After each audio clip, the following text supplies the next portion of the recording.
All right, so we had a problem with the sound for the commentary, so we are going to restart here.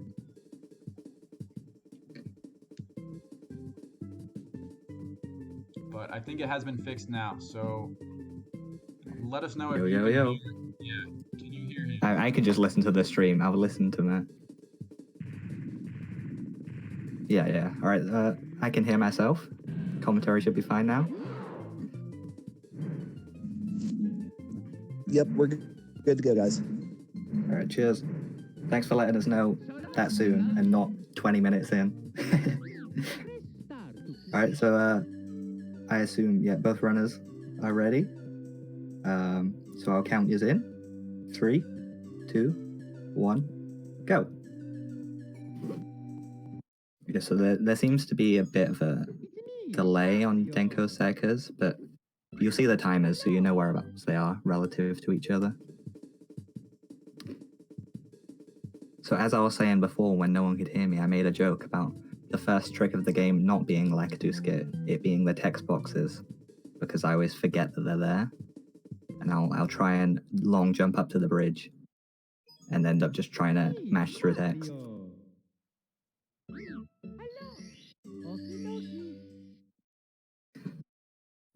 So we see Denko Sekka playing in Japanese. I think that's Japanese. I believe it's faster, but I decided to play in English because I'm not good enough that it matters that much that it's faster. I think it saves like a second or two over the whole run. And, you know, when I waste 3 minutes failing Bowser 3 throws, I'm not bothered about those 2 seconds.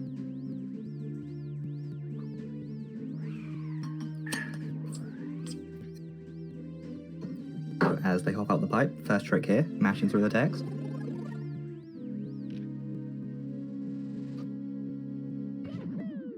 Yep, Denko Sekka gets it easy.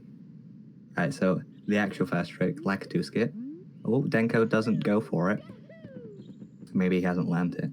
I assume we'll see the Jake Ward go for it. What you want to do is on the left side of the bridge, there's about the leftmost quarter of it, and if you land on it, like he did, you will see that Lakitu doesn't come and speak to you, and you just get to skip straight past him. I guess the collision sensor that makes him trigger doesn't actually span the whole width of that bridge. You can just jump straight around it.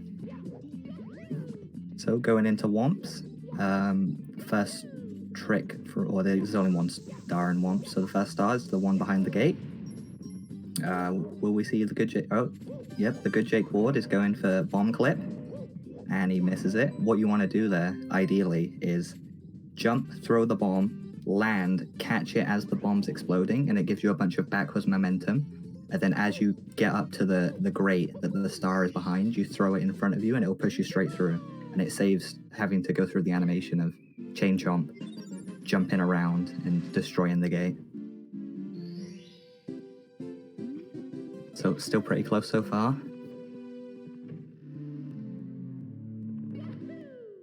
Next they'll be going to Whomps.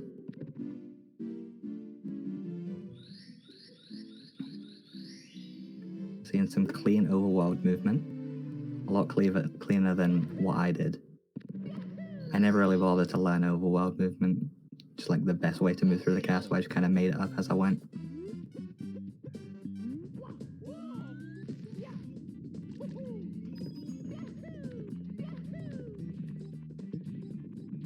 So going into Whomps, they're going to try a trick called Cannonless, where usually you would use a cannon to knock off the corner of that wall. You can kind of see there's a little crack there, and behind there is a star. But using a very specific setup, you can make it so you can just run straight off of that plank of wood and capture the star straight away, like we seen the good Jake Ward do.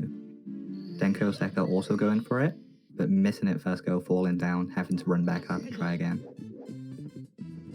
Once you get it down though, it's a fairly consistent setup. You'll get it most of the time.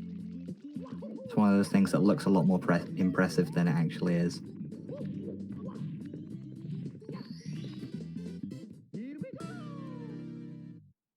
So the next star is just all about clean movement. You just run down, kick off the wall, and jump up to the platform. So Jake coming out to a slight lead early on. Doesn't mean anything though. Anyone can choke at Bowser 3, as we saw last race.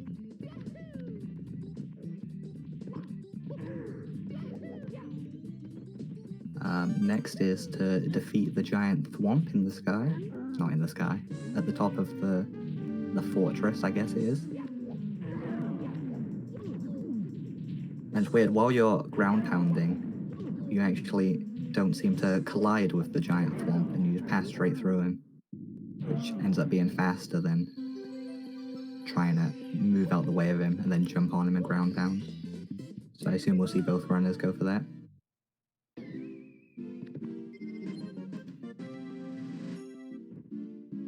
Again, Jake still ahead. Maybe about, I'd estimate about 30 seconds ahead.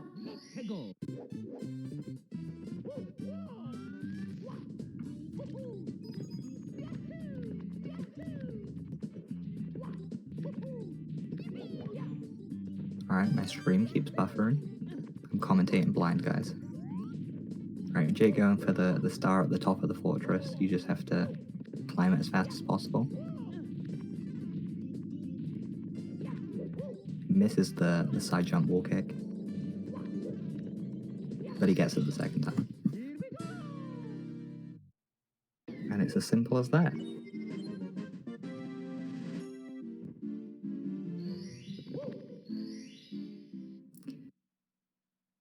I think the latter half of the run is going to be more interesting, because in my experience at least, it's definitely the less practiced half, because all your runs die in the first half.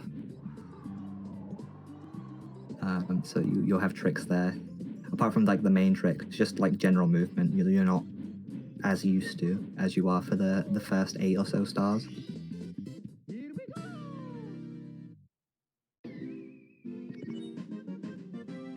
And with that, Jake's done in Whomp's Fortress. He's gonna head over to Cuckoo Mountain to save a baby penguin.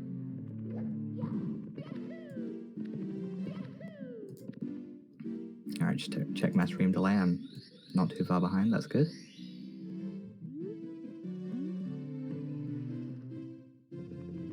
As you can see, he now has at least 3 stars, can go through the door.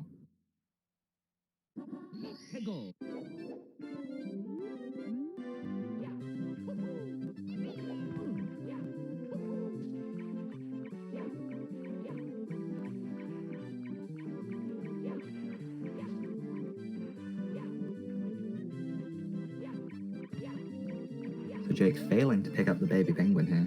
He is a slippery penguin. The ice everywhere probably got on the baby penguin. And it is difficult to pick up, especially when it runs down the slope like that. You cannot stand on that slope. You just have to wait for it to land somewhere flat. However, once he has the baby penguin, it should just be as easy as jumping off a cliff. I say. He's deciding to do the slide instead. Or he's just gonna die and reset. That's fair, that's what I'd do. I don't know how to get that star. Denko Seka choosing to go for the other star in Cuckoo Mountain first.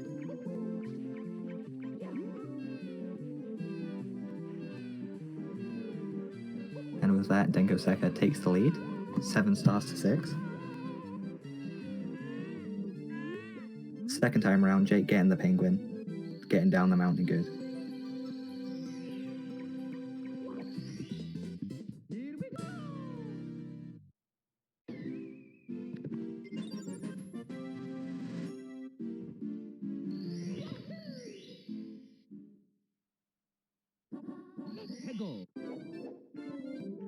However, with that mistake, accidentally going into the slide, it does look like Denko Seka's built up a little bit of a lead here. We'll see if Jake can come back.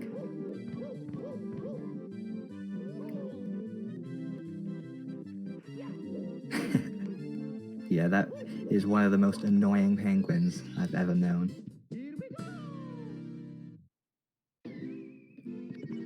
nature. He just doesn't stand still for a second. He seems to know where you can't walk, but he can stand perfectly fine on an 85-degree slope. So both runners are now heading up to Bowser 1.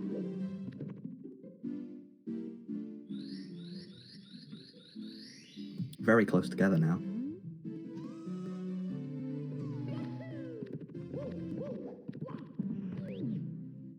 In terms of timer, there's about 1 second between their times, because there's about a 2-second gap between their feeds.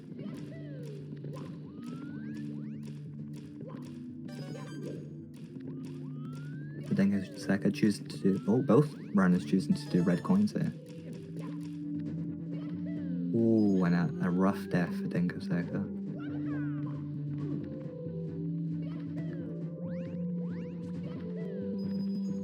Jake's still alive. Hopefully he can get through this without much pain.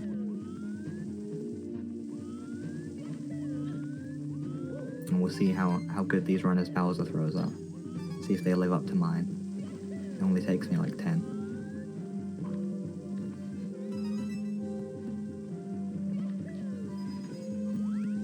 Ooh, and another death for Dingo Seka. This is the point where you need to not tilt. You have to try and stay calm-headed. Just don't let it bother you. Pretend it didn't happen.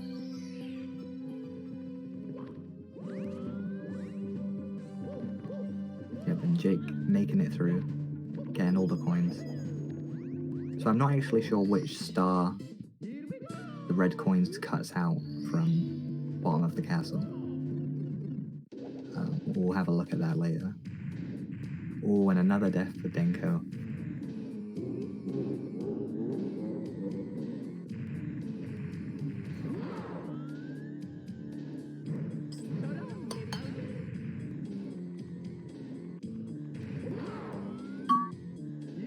Alright, nice safe first throw from Jake. This is the way I do it. Take as many throws as you need. The ground isn't going anywhere until Bowser 3.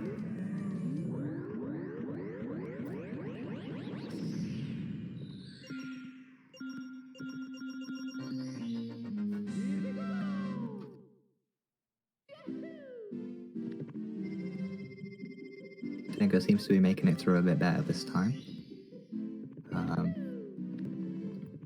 Just a few more red coins to get. I think these are safer than the first half of the red coins.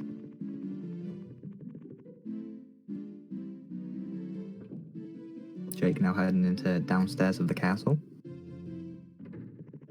Probably straight into Shifting Sandland. Ooh. Heart's beating for Jake right now. Oh, not for Jake, for Denko right now. That was a near death. He does have to worry about his lives later on in the run though, because it's so easy just to have a death, even though it might be quick. When you're this low on lives, a game over sends you straight back out the castle.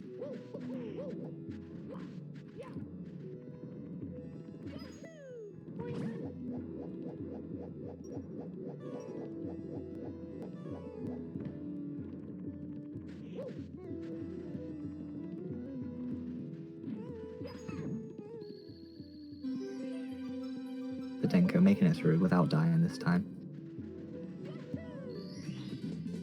Should be all good to get through Bowser 1.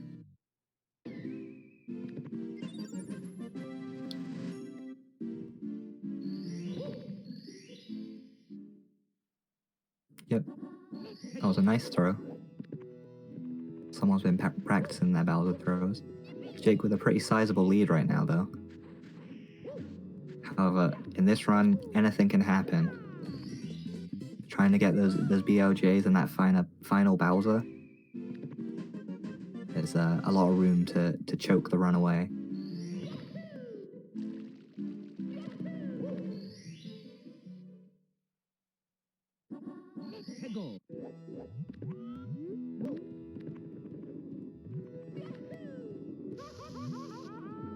Gotta say though, both these guys look like they have cleaner movement than I did. I'm a bit worried for my next match.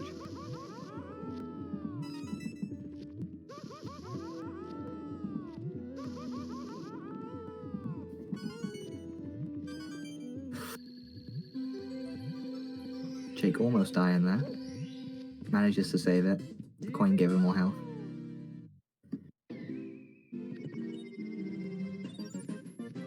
As we see Denko go into Shifting Sandland.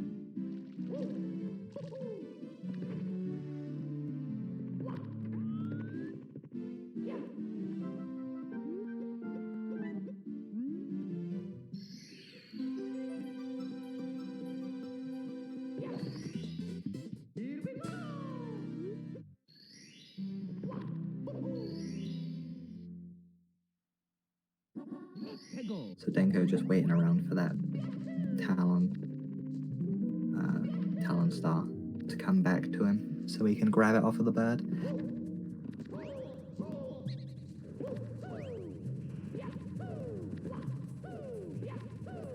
Oof, and Jake's struggling to get past the big spider there. It knocking him down almost into the pit, but he manages to save it.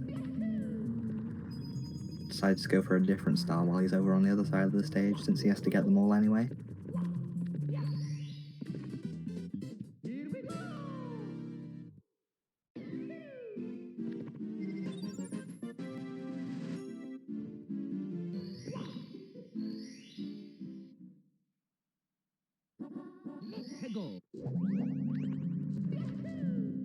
So this will be Jake's final star in Hazy Maze Cave, before he then has to go and do Mip's clip. Mips being the rabbit, and you try and carry him as far through the castle as you can, so you can use him to clip through various walls and doors. As intended.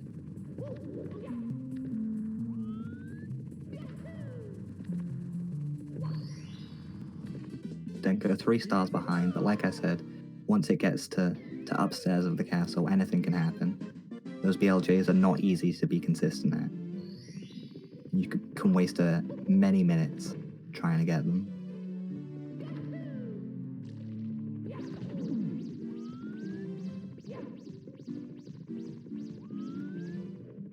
Alright, Jake's going for Mip's clip now.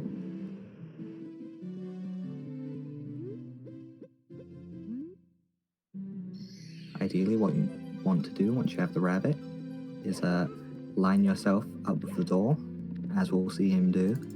And as you push yourself into the right corner of the door, you'll see Mips's shadow disappear for a second. And right as it disappears, you want to crouch, and that will clip you straight into the door. And then once you're in the door, you need to stay crouched, turn around, and pick up Mips so you can carry him through the door. And that lets you carry him over to the star door, which you then do the same trick. You push yourself into the corner and clip yourself through again, so you can get into Bowser too early, because we do not have the required number of stars yet to get into Bowser 2 regularly.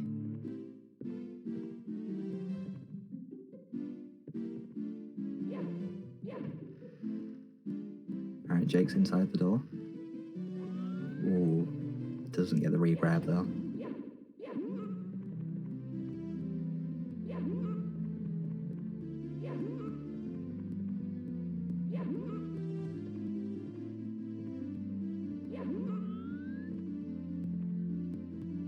So the longer Jake spends on this, the more Denko's catching up. This might turn out to be a close battle. Let's hope so anyway. That's it, Denko now at 15 stars. They're both on equal star counts. Denko will be going to try and do Mip's clip himself now.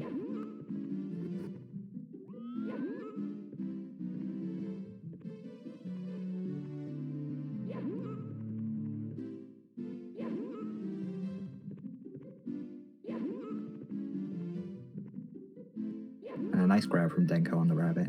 That's ideally where you want to grab it, right there, like in front of the door. If you miss it at the corner, it will turn around and run back away, and you have to keep chasing it around until you can grab it. So ideally you want to grab it as close to the door as possible. Ooh, Denko almost had it there. Oh, no, he does have it. Oh, okay. Nice. Alright, first try Mip's clip from Denko. Let's see if he can do the same on the star door. Almost lost the rabbit there. But he's through.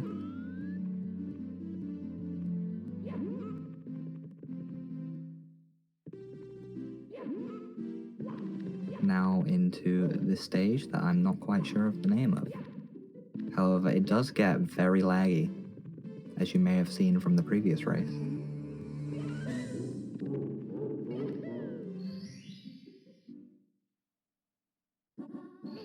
Jake also getting mixed clip now into the same stage, right on Denko's tail.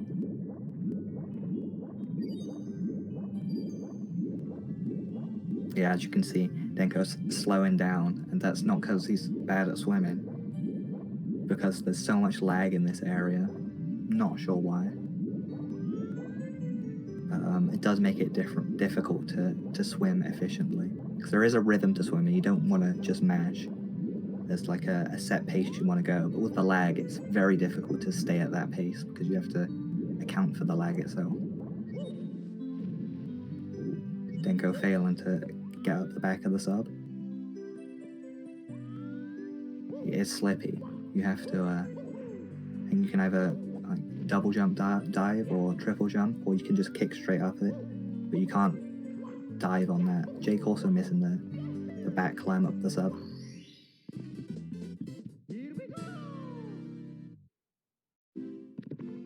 Yeah, the back of the sub can be deceiving. Denko trying to line up his camera, and Jake finished the level, got the star. He'll be heading into Bowser 2 now. And Denko not far behind.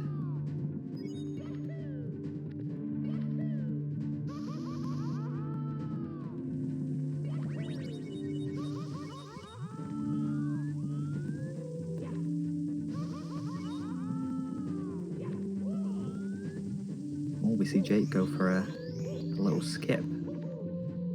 Jump around instead of going straight back. Gets a second try.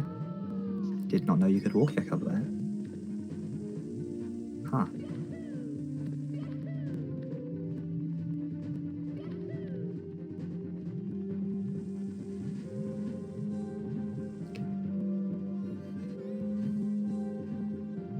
Ooh, an unfortunate death for Denko here. Not the worst, shouldn't waste too much time, but he is, again, only on one life, so if he just makes a few more mistakes, that could be the end for him. He's sent out of the castle, has to clip back in.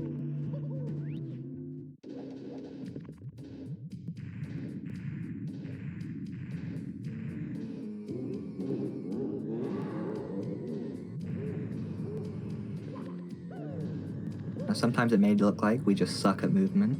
It's not. This game is very deceivingly difficult to control. The camera rarely goes where you want it to go. You constantly have to move it around yourself, switch between the cameras. Cameras will get stuck behind objects, and you won't be able to see for a while. Camera control is like a major point of running this game and being fast at it. Just knowing when and where to move the camera to. We see Jake beat Bowser 2. Nice quick fight. He is once again in the lead. Denko entering Bowser 2 fight now. As you see on Jake's stream, because we clipped in, we actually can't exit through that door because it still won't let us through because we don't have the required number of stars. So instead we have to jump in the level and exit course that way to be able to get out. Now it's time for some BLJs. Jake, first one here to try them.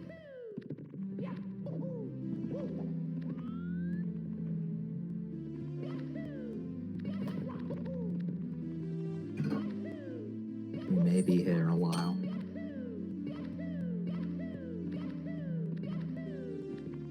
Denko also just finishing Bowser 2. So he will be heading up to the upstairs of the castle. Hopefully trying to get his BLJs going.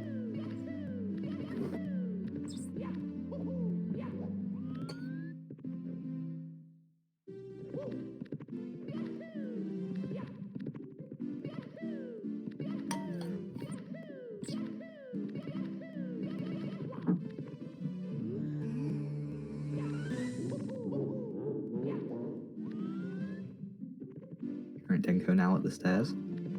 So both runners neck and neck right now. Who is going to get the trick first?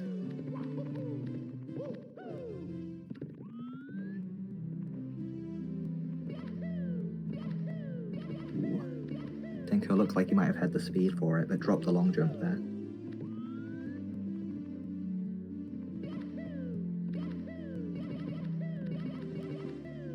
I don't think that's enough speed, but we'll see.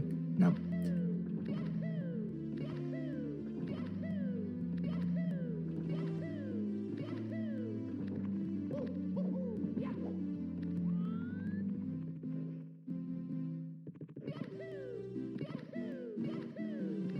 Both runners struggling to get through this door. And it's not a surprise, it's a very difficult trick to do consistently.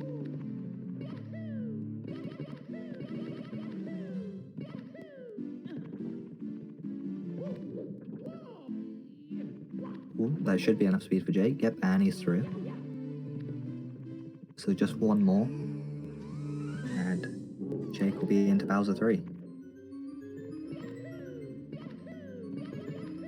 Oh, Denko's got it as well. Runners are still neck and neck. This may come down to Bowser throws. Yep, Jake with the second BLJ. Clips into the wall.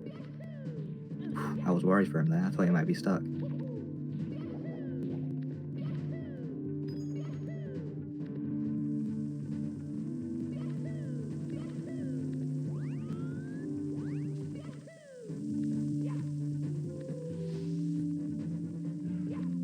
Denko will also get in the second BLJ. BLJs are done. This will come down to Bowser throws. Let's see who's been practicing.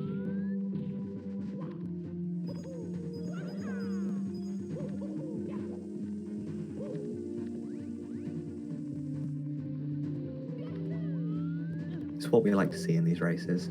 It's not fun when someone's super far ahead. A close race like this is always interesting.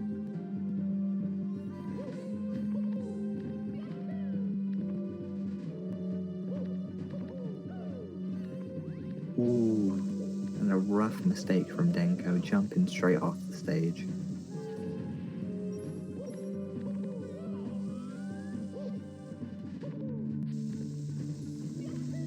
He'll have to start the stage again. Jake still making his climb up to the final Bowser fight.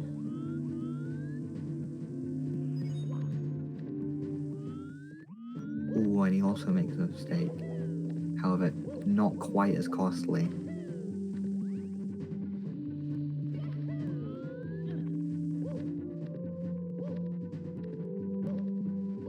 Both runners feeling the pressure right now. I don't know if they know where each other are, but you can see the mistakes coming out as the nerves get to them.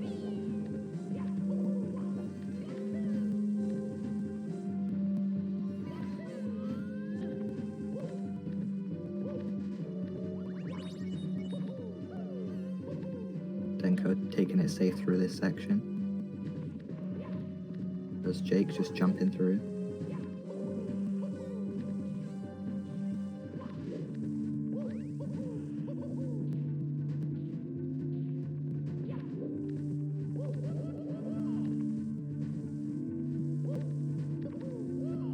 Both at nearly the same section of the stage now. Ooh, and Denko falls again. Same place Jake did. Back to the bottom of that slide.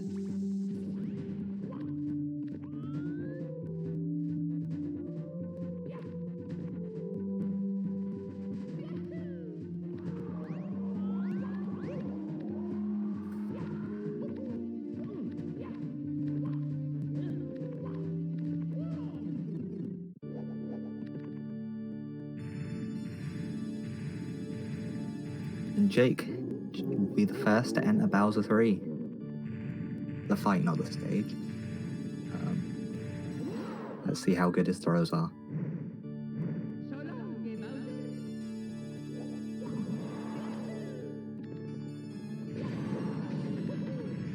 Missing the first one, but has time. Can afford to miss a few still. Denko quickly gaining on him though.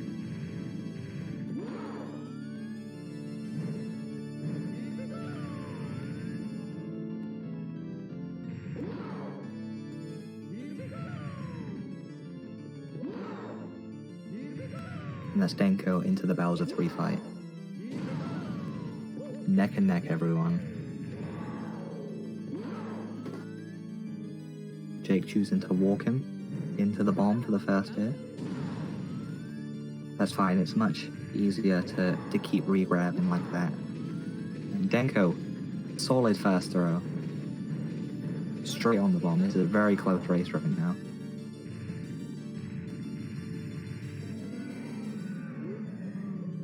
Was that Jake's final hit? I think it might have been. I think Jake's gonna take it. It was a very close race though. As we can see, Denko only has one more throw. But as Jake picks up the star, he is the winner. Congratulations to him. Denko's still looking for that bad Bowser row. He is very close though. Really not much in it between these two runners.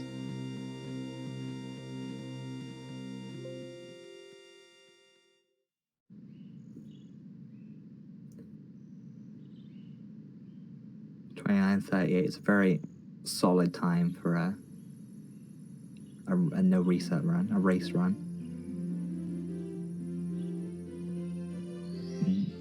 Denko unfortunately dying to that Bowser fight, so he will have to start that again.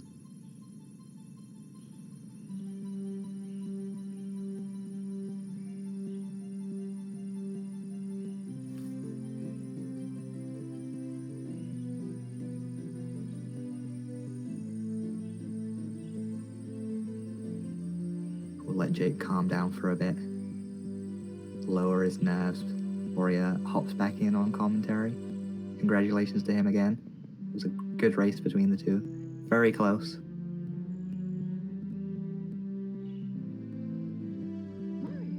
It was really just those final Bowser throws between them.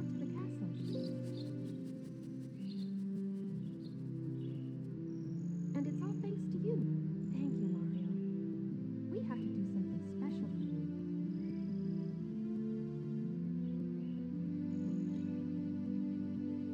That's the second throw for Denko. One more and he will be done. Let's bake a delicious cake for Mario.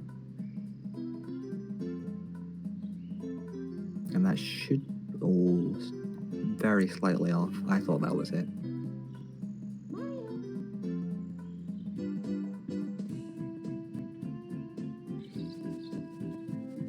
Yep, and that's it. Denko also getting his final throw.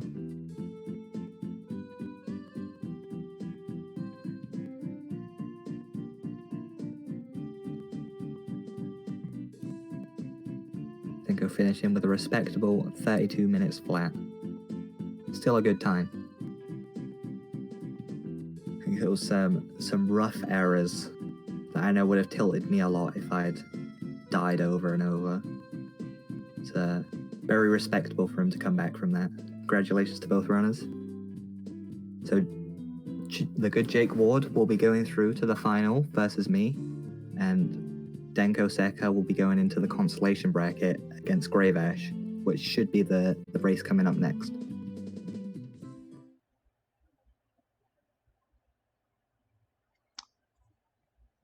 Okay, so there was a little bit of a delay on my side, but I think the commentary should be matched up pretty well to the runs.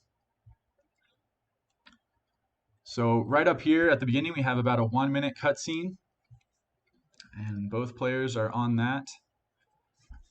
And then the first skip that we are going to be doing is Lakitu skip. So we'll see whether either of them attempt it and if they're able to complete it.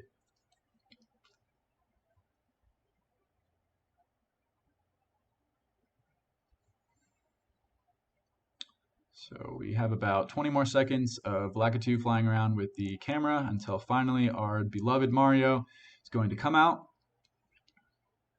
of the pipe there.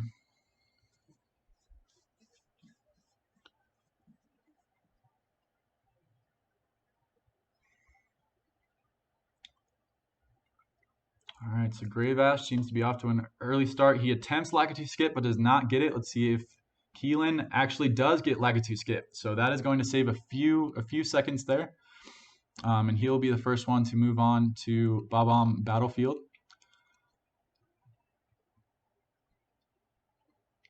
But Gravash is not far behind. Lakitu skip only ends up saving about 7 seconds. So it is worth trying, but it's not going to kill your run if you don't get it. All right, so next up is Bomb Clip. We'll see whether these players attempt it. And Keelan R gets the bomb clip, but runs into the wall, is not able to position his camera correctly. So he's going for the backup strat, and it looks like Graybash just went straight for that backup strat, and they are just about synced. This is a close race, folks.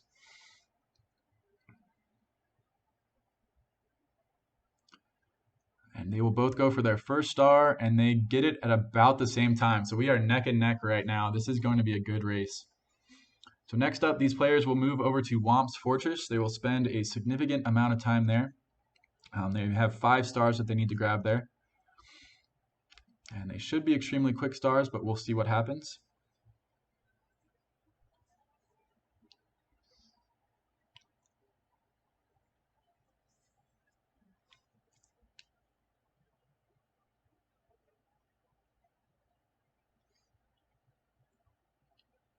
So both of our players have just entered Whomp's Fortress. We'll see what star they go for first. They might be attempting to do Cannonless.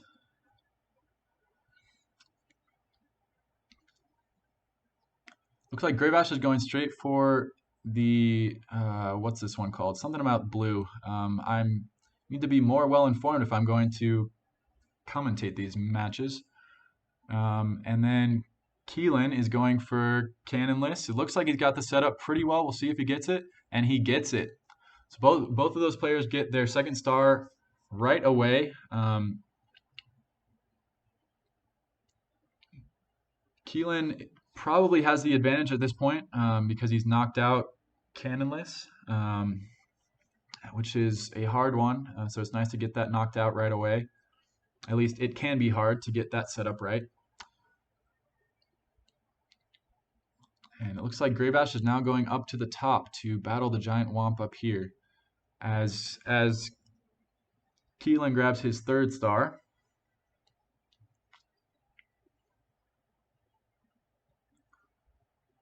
Graybash making quick work of this giant Whomp. And he grabs his third star. Sorry, yeah, Graybash.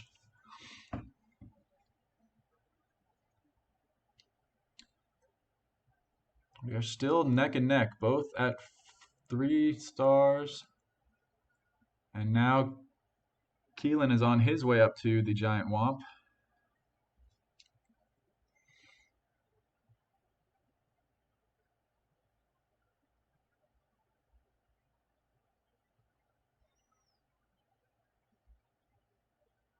Ooh, and Graybash missing that triple jump to get up to the top. But he gets it the next time. Now he gets to make his way up to the top of the fortress. And he makes that side flip wall kick and is up on top to grab his 4th star. So we are still very close, folks.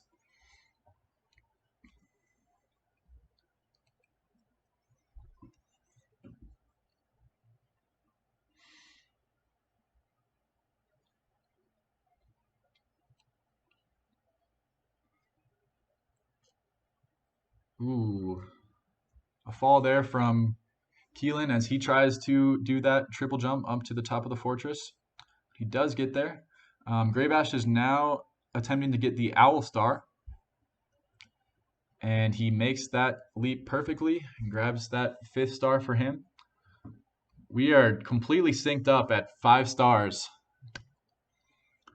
So Graybash still has to get the cannon star, but it looks like he is exiting that room. So electing not to do that star, he's going straight to Cool Mountain.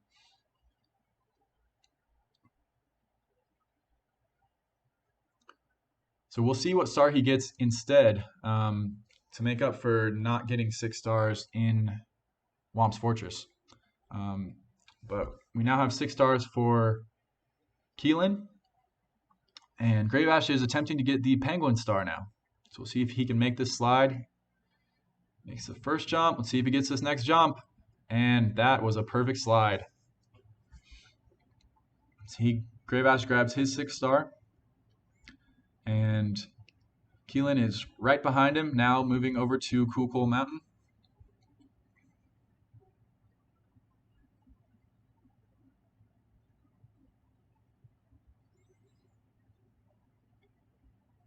It is crazy how synced this is. They are both at 6 stars. Graybash is going for the Wall Kicks Will Work star at the bottom. And Keelan is right behind him with the Penguin Slide star. We'll see if he makes this jump here. And he does. Both players able to get a great slide down to the Mama Penguin. And again, we are synced up at 7 stars. I feel like this race might come down to the Bowser throws at the end at this rate. So it looks like Graybash is going for the slide star in Cool Cool Mountain to make up for the fact that he didn't get one of the Whomp's Fortress stars. But it looks like it's going to pay off for him. It looks like they are still going to be just synced up. So no time loss there.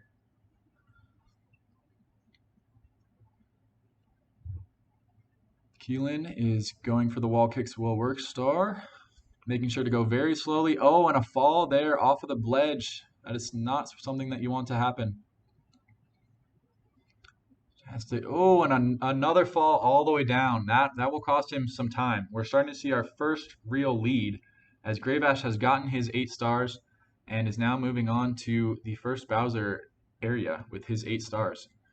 Another fall from Keelan. He really needs to get this one to work. It's clear that the wall kicks are not working for this star. There we go. So he's not too far behind. I would say maybe a 30-second lead for Graybash. But of course, that lead can disappear very quickly when it comes to Bowser stages and to Bowser throws, everyone's favorite part of Super Mario 64.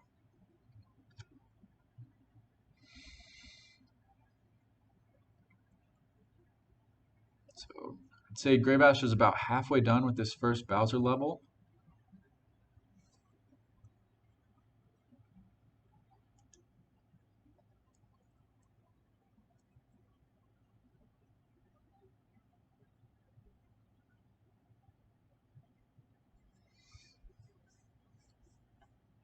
But both of them are not too far from each other as Keelan takes a spill there trying to get up that ramp, and Graybash is on to the first Bowser fight.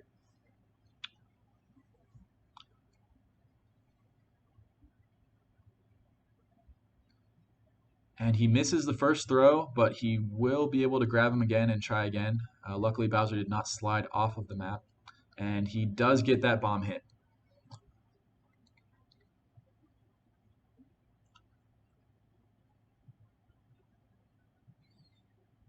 All right, but Keelan is not far behind, though. He's just about to get up to the Bowser fight as well, as Graybash will be moving downstairs for the next 8 stars. So we'll see if Keelan can make up some time here with a good Bowser throw.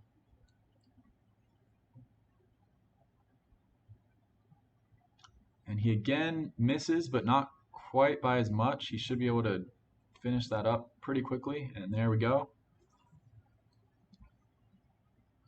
So he's done with his first Bowser fight. The players are still within a minute of each other, so anything can happen. Especially some of the movement on these downstairs stars can be tricky. There's lots of room for mistakes. So we'll see what stars Graybash goes for. First, he's going for the star on top of the pyramid. Oh, maybe not. He's actually going for the Talon star.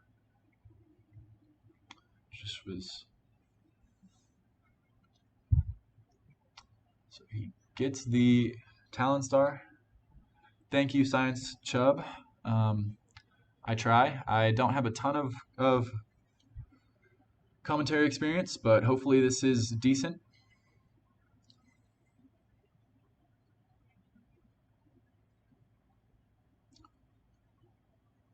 All right, so both of our players are inside Shifting Sandland now. Grave Ash is 1 star ahead, though.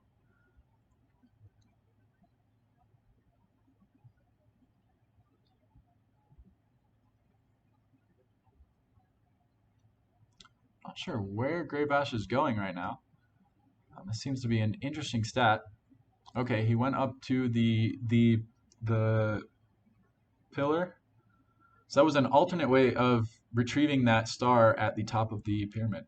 Meanwhile, Keelan is waiting for that bird to come over so he can grab the star from him.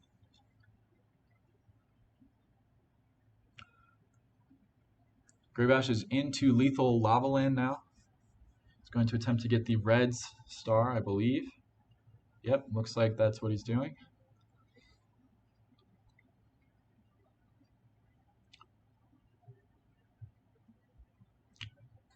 Making quick work of those Reds.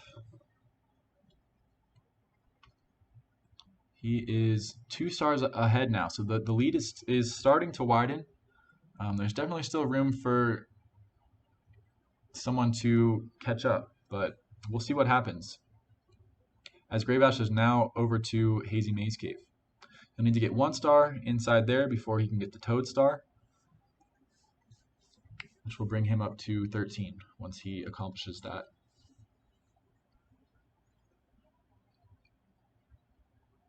Keelan, I wasn't quite watching. It looks like he got a game over. That is going to add a lot of time. He's going to have to run all the way back downstairs. That's not a quick place to get to. Meanwhile, Grave Ash is making quick work of that first star.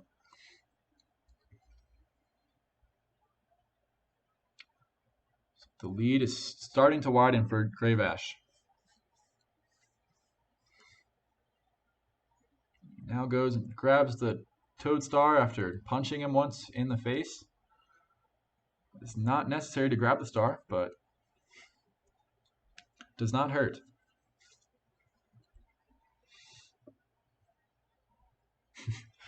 I'm not sure if Toad deserves it, but I mean, it does work to get you the star. So whatever you have to do to win the race here at Speedruns Learn Quick.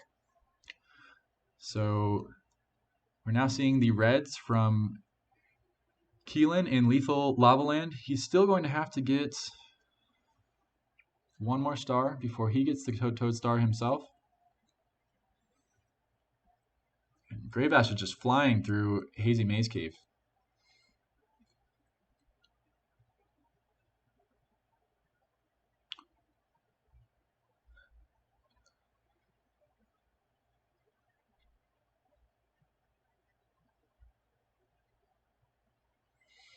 All right, so both players now in Hazy Maze Cave. We are going to have to see a big comeback from Keelan.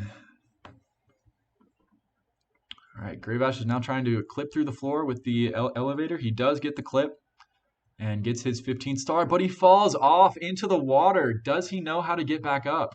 This is something that you have to practice. And remember that these players, they have been playing this game for 2 weeks. So it looks like he does know how to get up on top of the head of our water friend there. And he does save it and get the star. So that is a strat that you might not know if you've just been practicing it for 2 weeks and you haven't really practiced backup strats in case things go wrong. So that was an impressive movement by Grave Ash. We now have a 3-star lead for Grave Ash as he attempts to grab Mips, and he gets the nice grab right next to the door. That was impressive. It's a move that I haven't even gotten down yet. We see some more punches and kicks on Toad. Wow, he is just having to take a beating today to give up those stars. All right, Grave Ash is struggling with the clip a little bit. We'll see if he can get it down. This is one of those points in the run, too, that you can lose a lot of time trying to clip with Mips, but just barely misses it there. Looked like he had it, but this will give Keelan a chance to catch up here.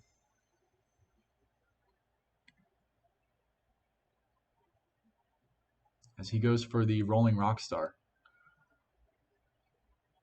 Barely making that ledge and grabbing his 14th star. So he has one more star to grab in Hazy Maze Cave before he too can attempt the MIPS clip.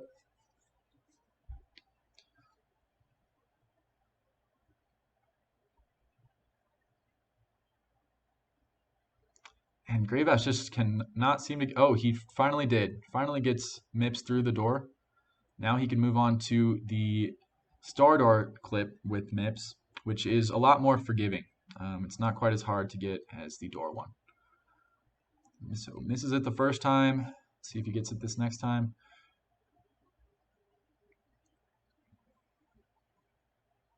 So he does get through, gets that star message, and he is into the Bowser sub level. Keelan is not far behind though. He just has to get the MIPS clip now. I guess he's a full MIPS clip behind, but that could go fast if he can get it faster than Gravash did. So going for the backup strat there as he slides down the ramp to grab MIPS.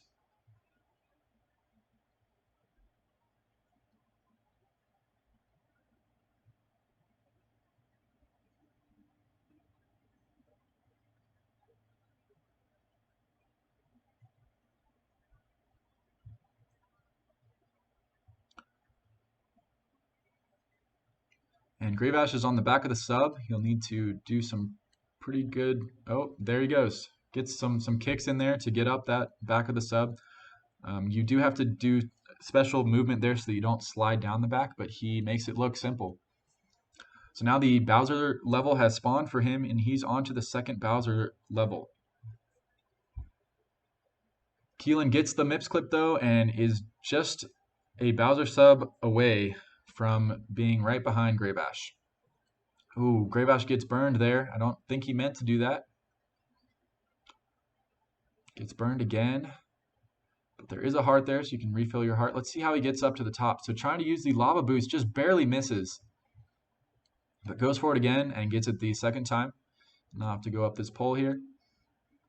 And Keelan is just swimming away. Super exciting stuff. Trying to get that optimal swim time.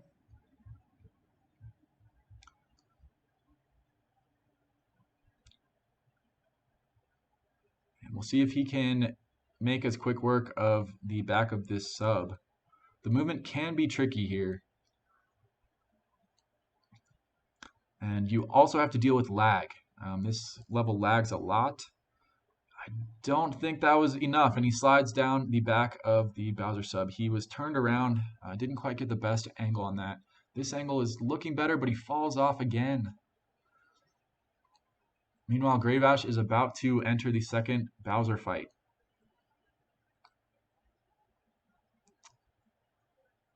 Yeah, that submarine is just not cooperating with him. And he falls to the other side. He can use that side of the sub to get up as well, but he's going to need to get up soon before Gravash makes this lead too large. All right, so he gets the kicks there and does get up. And gets that Bowser star, or the Bowser sub star. So he can now join Gravash in the second Bowser level. Bowser in the Fire Sea. Gravash is running circles around Bowser. Okay, he does finally grab the tail, but misses the throw, but he'll probably get this one here. Okay, so Gravash has finished the second Bowser fight. Ooh, some lava burns there, and a death from Keelan in the second Bowser level. Luckily, it was right at the beginning, so not too much time is lost. But he will need to get going here if he wants to catch Gravash. So using a lava boost there, it's a little bit dangerous. It will leave you low on health for this next section, where you will have to jump in between lava. Hopefully he can get those coins there, though. And he does. So see how he gets up to this next platform. So he's electing not to use the lava boost and to use the pole as intended. We'll see if that works out for him. He does get up, although probably slightly slower. And Gravash is on to backwards long jumps. This is everyone's favorite part of the game next to Bowser throws. If you can't tell, I'm being sarcastic. Backwards long jumps can be tricky, and this is a place where we could see some time gained for Keelan. But he falls down there, hits the lava, horrible camera angle. Okay, he does turn it around.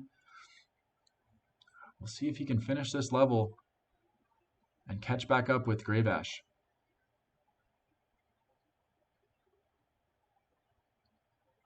Graybash seems to be struggling to get these backwards long jumps, which is good news for Keelan. See if he can take advantage here.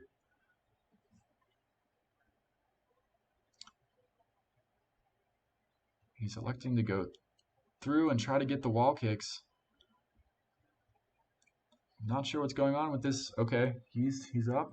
He needs to move his camera so we can see. But maybe he's just used to doing this without. Looks like Graybash did get through the first backwards long jump, and the second one is a lot easier, so we could be approaching the end of the race here. We still have the third Bowser level, though, Bowser in the Sky, which can be very tricky. So the race is definitely not over yet, as Graybash makes it up the second backwards long jump section and is now onto the third Bowser level. So we'll see if he can... Oh, and a death there. So this is exactly the sort of thing that Keelan needs so that he can catch up, as he is on the second Bowser fight. See if he can get this throw here. It was a decent throw, just not strong enough. But with the second throw, he has hit the bomb, and he's now ready for backwards long jumps.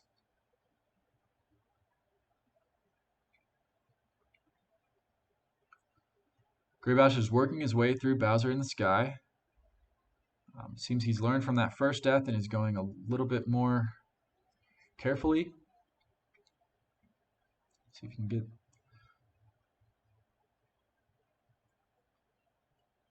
Looks like he's going for the triple long jump here, or the triple jump there, and he does make it up that ramp. And he elects for the long jump there to save some time as well. Some good strats from Graybash. So he's electing to use the platform. This is definitely a safer strat. Pro SM64 runners will not use the platform. They'll actually do a series of jumps to go from those wooden planks one by one, so that they don't have to wait for that very slow platform. But that's definitely the safe strat, and at this point, Graybash has enough of a lead that he can do safe strats.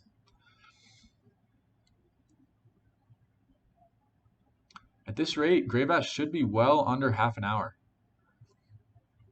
if he can make quick work of these Bowser throws. The Bowser throws in this last Bowser level are extremely difficult. They're a lot harder than the previous ones because you have to hit him 3 times. Not only that, but parts of the stage will fall away so that you really have to build up speed before you can throw them. You can't just underthrow and then fix it with a second throw.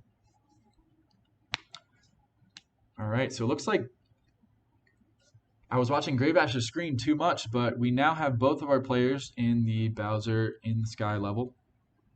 So it looks like he did get those backwards long jumps, but will it be enough? Can he catch up?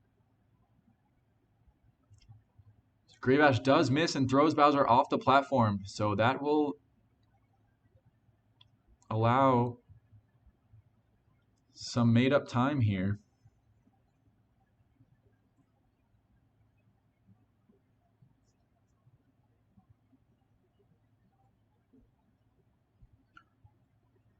And he throws him off again. So this could be a close race still. If he can't get those Bowser throws, he will lose his lead. Graybash seems to be struggling with these Bowser throws.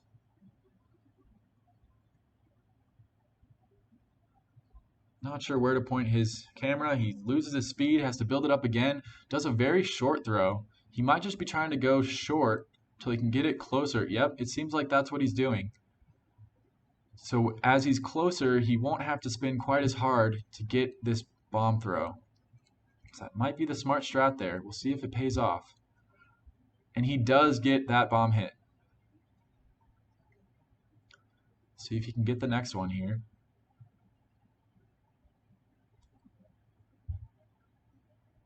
Was the right angle. Will he hit though?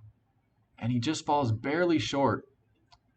This is hard because he's right on the edge, so you can't really get behind him to grab his tail. So he's going to have to wait for him to come out of the edge a little bit, and there he gets the grab. This is probably going to be a good throw. All right, now time for the third and final throw. This is the hardest of the throws because, as you'll see, parts of the stage will fall away. All right, both of our players are now in the final Bowser. Seems like Graybash has the lead. Oh, just barely misses the third throw there. It was the right angle, just did not have the right power. Will Keelan be able to catch up? Can he get better throws than Graybash? This is a really close match.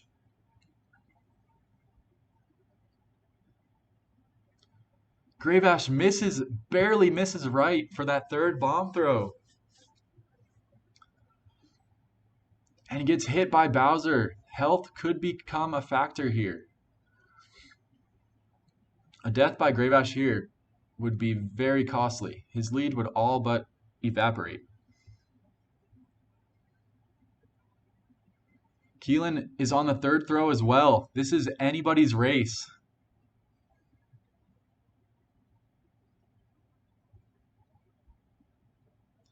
And Graybash is about to die. And a death. His entire lead has been blown as Keelan throws Bowser off. He can't get that third throw as well. This third throw is very hard. Both players obviously struggling with it. Which one will be able to get it? Oh, perfect angle from Keelan, but just not enough power. He needs to spin faster.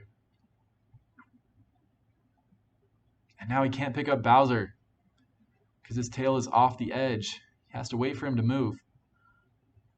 Nice dodge there. Can he get the throw? A miss again.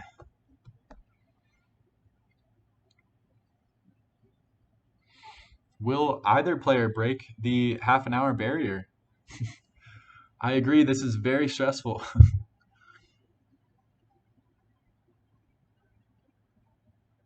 Another missed throw from both players. Graybash is still on the first or second throw. I'm not exactly sure. Commentator needs to keep better attention at both screens.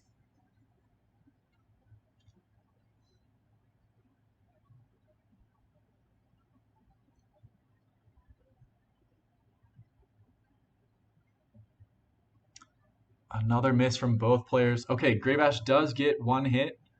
I'm not sure if that's his first hit or his second. It looks like that was his first because the stage didn't fall apart. The stage will fall apart after your second hit. So he's still 2 hits behind.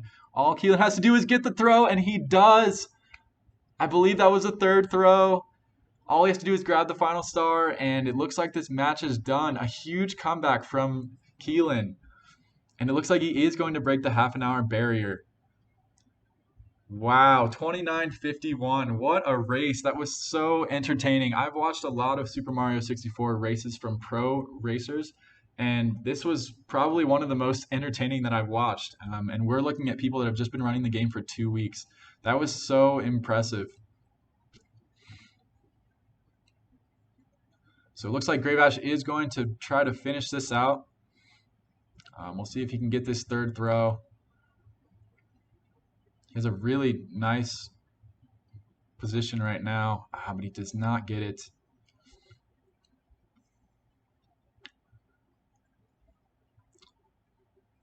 We've got some congrats in the chat for both players. For sure, this was a well-fought battle.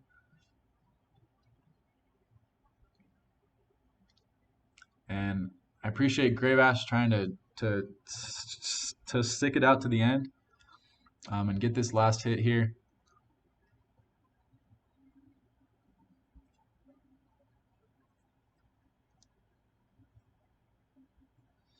See if he can get this third and final hit here. It seems like he's just barely missing to the right each time. Really unfortunate. He had such a great run and a death there.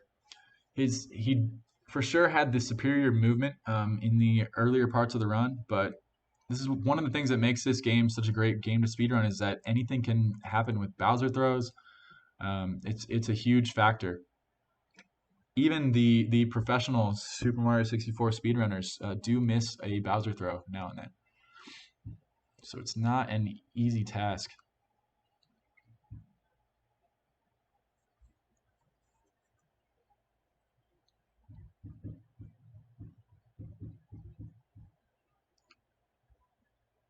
Gets the first throw there.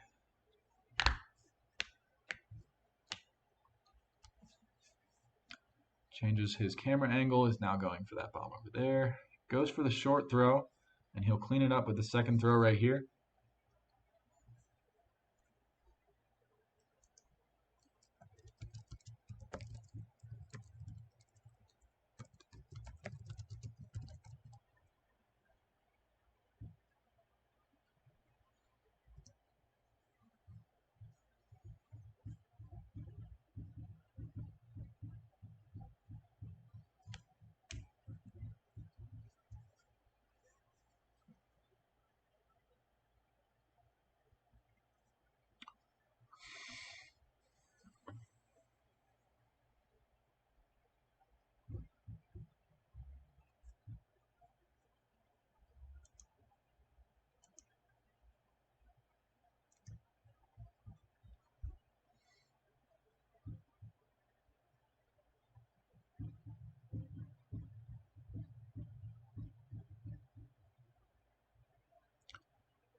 I believe that was the third throw for Graybash.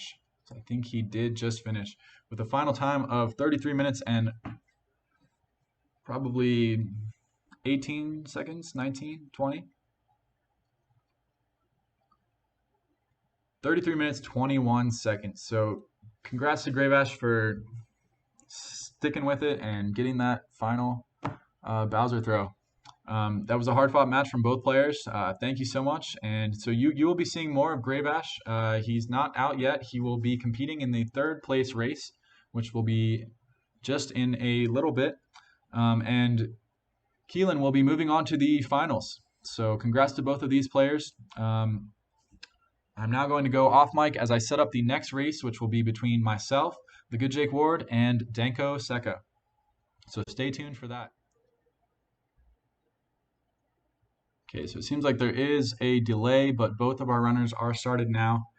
There is a 4-second difference between the two, but that will likely be not important. And we can use the timers to figure out who is actually ahead.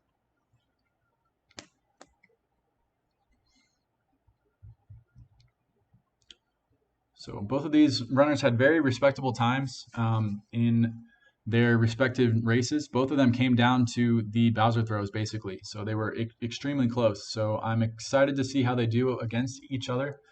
It should be an interesting match, as all of them have been so far. We've had some great races, all super close, and all came down to the final Bowser.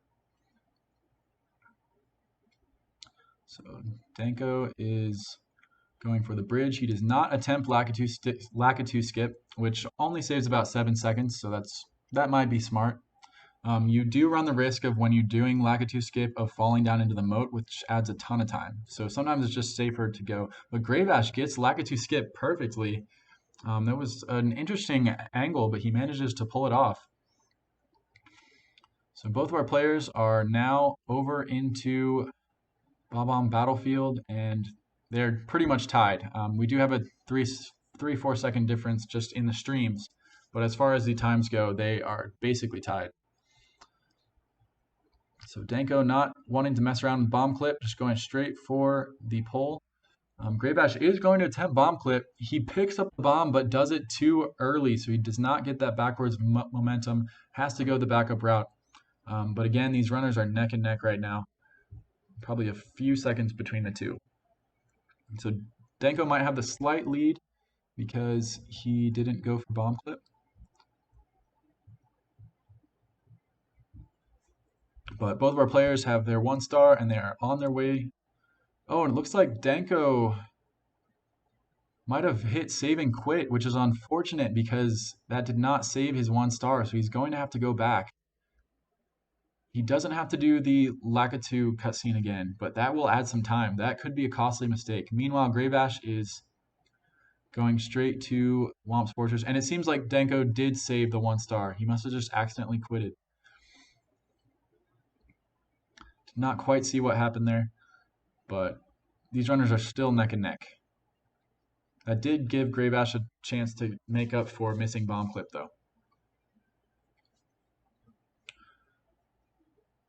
So Graybash is going straight for the Wild Blue star. A little side flip wall kick performed to perfection. Meanwhile, Denko is going for Cannonless. We'll see if he can get these set up right. Looks good. Quick camera movement, and he gets it. So that was great there. If I remember right, Graybash does not go for Cannonless, and it elects to do one of the later stars in Cool Cool Mountain instead. So we'll see if that pays off in this run.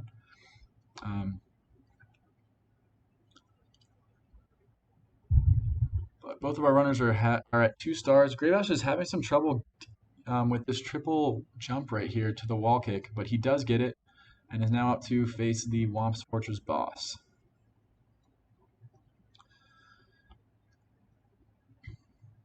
Denko grabs the Wild Blue star and takes a slight lead in terms of star count. In terms of time, they're probably right around the same. And Graybash gets his 3rd star as well.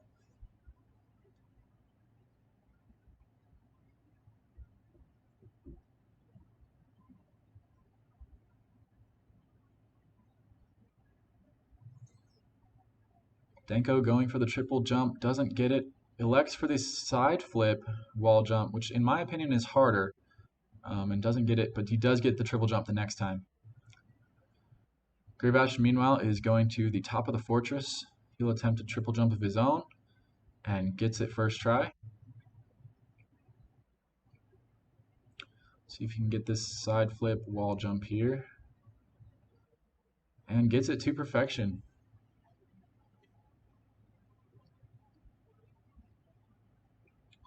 So both of our players are just about synced up at 4 stars.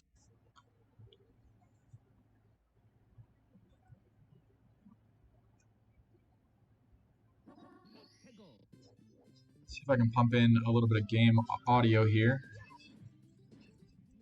Right now we'll be listening to Graybash.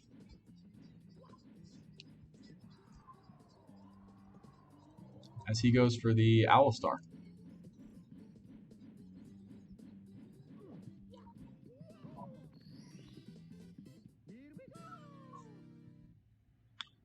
Denko's screen freezing for a second, but he is at the top of the fortress to get his 5th star.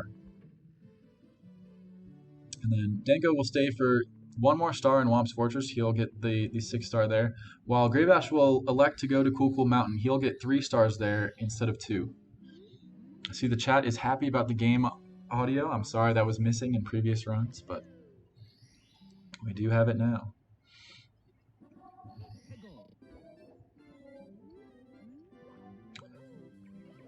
Alright, so Graybash, a quick grab of the penguin. I might have to adopt that strategy as I really struggled to grab that penguin during my race. See if he can get it down to its mother, and he does. Very nice slide there with the penguin.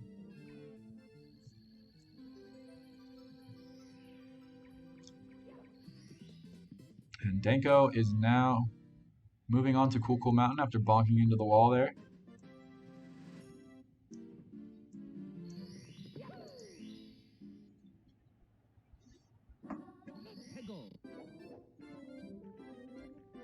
Graybash now makes a long jump down to the Wall Kicks Will Work star. See how his movement fares here after grabbing some life from that health from the heart there. And perfect wall kicks. That was some great movement there from Graybash. And it looks like Denko is going for the exact same star. We'll see how he fares. Doesn't quite get the wall kick there that first time. We'll see as he lines it up again. He does get it. So great movement there on those stars there for our 2 runners. And we are almost exactly synced up. This is crazy how close all of these races have been. So now Graybash will attempt this slide star here, while Denko will go for the penguin star.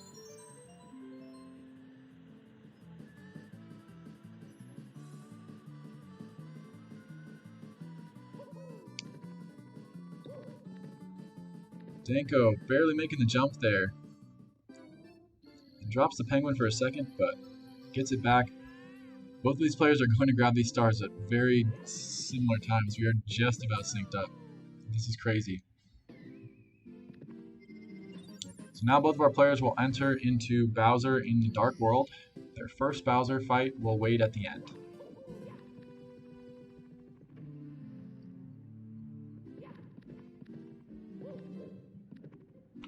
Nice side flips there from both of our players.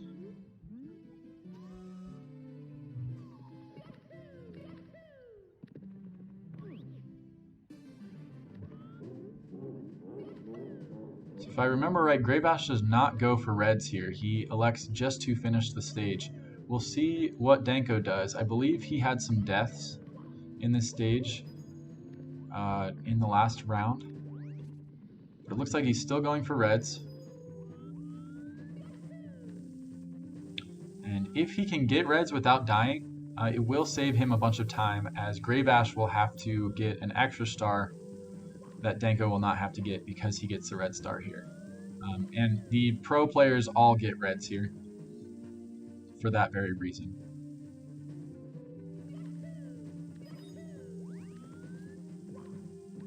Denko is moving very well, so if he can keep from dying here, he will have a time advantage on Greybash, even though it won't look like it. But he will be up 1 star. So Greybash is entering the first Bowser fight. We'll see how his throws are.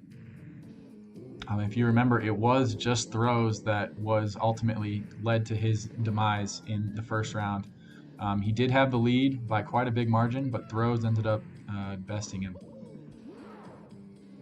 Alright, Denko is playing it safe here, not wanting to fall right at the end. He only needs 1 more red coin. It's going to be right down here, and he gets it. So assuming Denko can finish out this level, he will be 1 star ahead of Greybash, which will be a big advantage. And he gets it.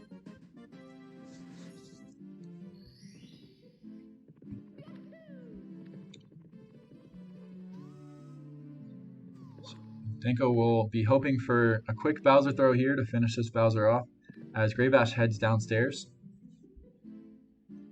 But again, Greybash's lead, well, his lead that it looks like he has is not quite as big as you would think because Denko has that extra star.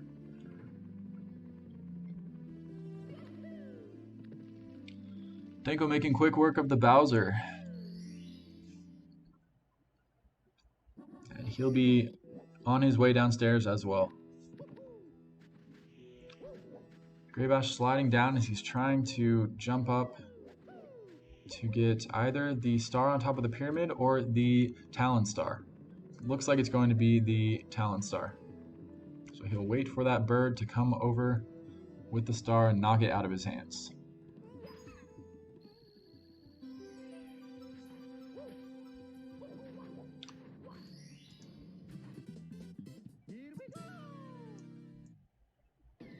Denko Seka putting that key in to get into the downstairs.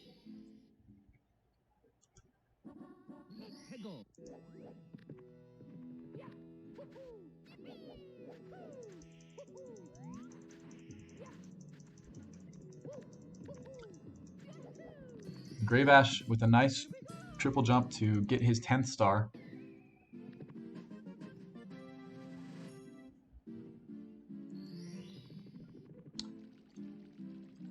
Meanwhile, Denko is going straight over to the pillar to get the Talon star, while Greybash is in Lethal Lava Land now, attempting to get the reds.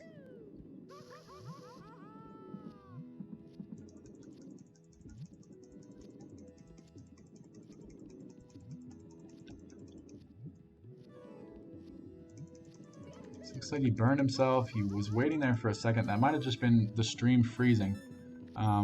but he does get some coins to get some much needed health there. And gets the red star. So now Denko is going back up the pillar. I think he will be attempting... Oh, and a missed jump there, and he falls into the sand.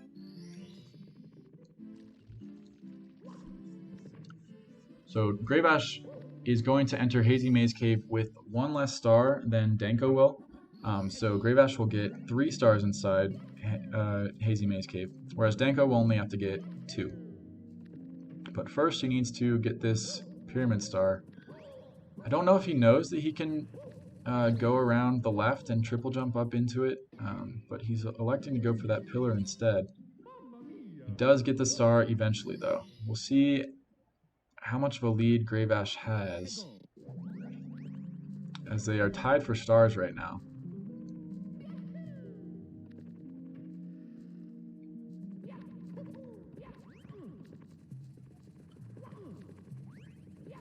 Graybash attempting the side flip wall kick to get up to this emergency exit star. I think that's what it's called. Could be wrong about that. Oh, and just barely missing it there. This is an interesting camera angle. He's faced backwards. There we go. He switches it. With each missed jump, he's allowing Denko to gain ground. As Denko finishes up in Lethal Lava Land and will join Graybash in Hazy Maze Cave. They are tied for stars though, so both of them are going to be going for the Toad Star right now. And now we see that Denko takes the lead. Graybash gives Toad a beating. Some kicks and punches in there.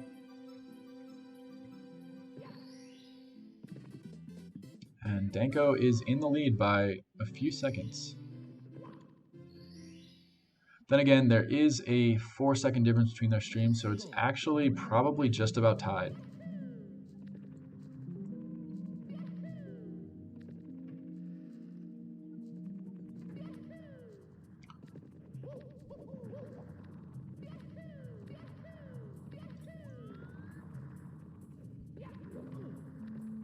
Graybash missing the side flip wall jump, but gets it the second time and grabs his 14th star.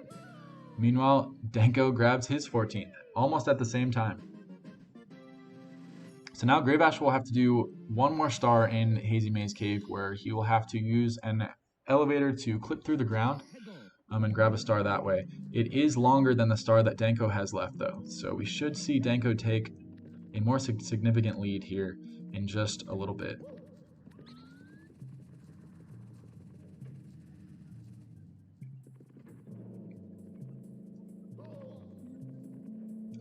Graybash clipping through the floor.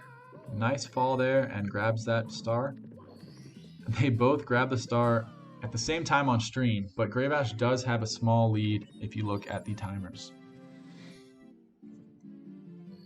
It's crazy how close these races have been. So now we get to the harder parts of the run. We have Mips clip, and then backwards long jumps, and 2 more Bowser fights. Graybash grabbing that Mips super quick. Denko having to go for a backup strat, it looks like, as he dives and also grabs Mips. Now Graybash will attempt to get Mips clip. Hopefully he does better than I did in my last game. And Denko getting it right away. But is he... he could not pick it up, but he did clip into the door instantly with a weird camera angle too. That was impressive. So Graybash is through. He's now to the star door clip, which is the easier of the two. We'll see if he gets the text box. So if you do this clip right, you won't get the star door text box as you clip through.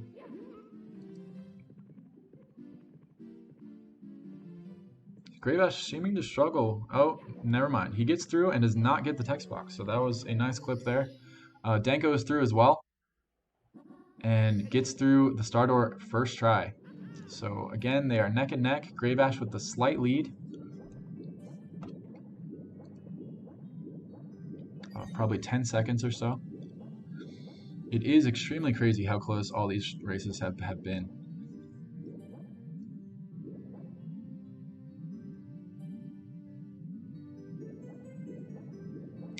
So while we're in this super exciting swimming section, I'll take this time to plug Speedruns Learn Quick. Lots of you in the chat and watching might already be part of the Discord, but as you can see, we have fun races. These are fun events, and it allows you to play games that otherwise it would be hard to compete in. Super Mario 64 is one of the most popular speedrunning games, and in order to compete in most of the races that are held, you need to be really, really good. So this allows you to still be a beginner and have fun races in games that you might not otherwise be able to. So that was a cool strat from Danko with the side flip up to the submarine. And Grave Ash is into Bowser in the Red Sea. And some nice movement there, but he ground pounds instead of long jumps and just about dies. Oh, he does die. That allows Danko to make up all the ground that he was behind by. We'll see if he can make this work for him.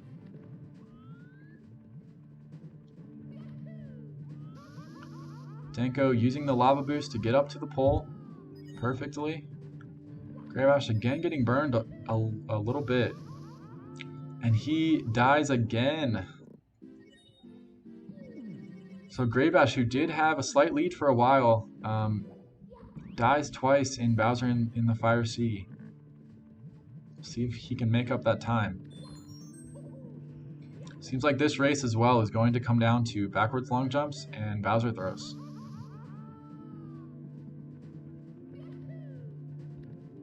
Alright, Grave Ash gets up this time, but gets knocked down by the bully. The bully does not want him up there. Alright, Grave Ash gets the lava boost as well. But Danko is just about finished with the level portion of Bowser in the Fire Sea.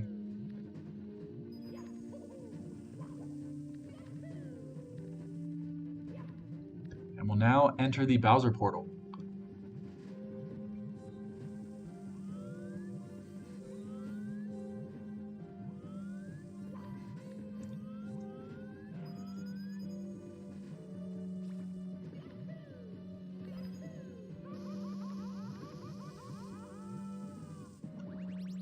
Danko unable to grab Bowser right away, but he, and misses the grab there again.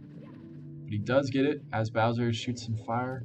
See if he can get this throw. He misses the throw. Now, missing a throw on this stage is very costly, because when Bowser jumps back up, the entire stage tilts, and you have to wait for it to settle back down before you can grab him again. So maybe slightly more costly than missing throws on other Bowsers, especially the first one. Alright, but he does grab it again. We'll see if he can get this throw this time. Meanwhile, Grave Ash has gotten the throw. And Danko misses again. He really needs to get this third hit here. So Grave Ash is going to be moving on to backwards long jumps. All tied up again.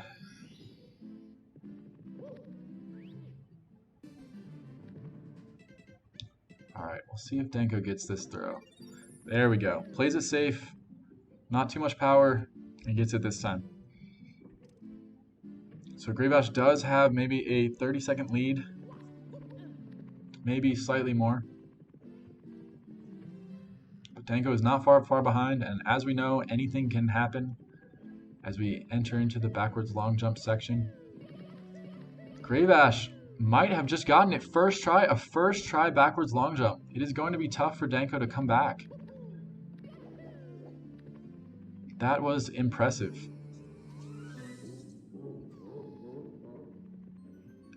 Danko has to hope for some deaths by Grave Ash in the Bowser in the Sky, and then he'll have to get through the level perfectly if he wants to catch up.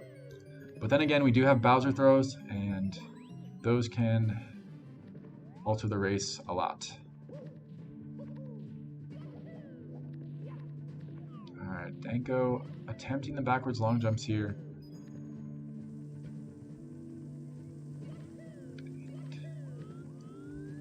Almost looked like he was about to get a first try backwards long jump as well on that first set of stairs, but can't quite gain enough speed to clip.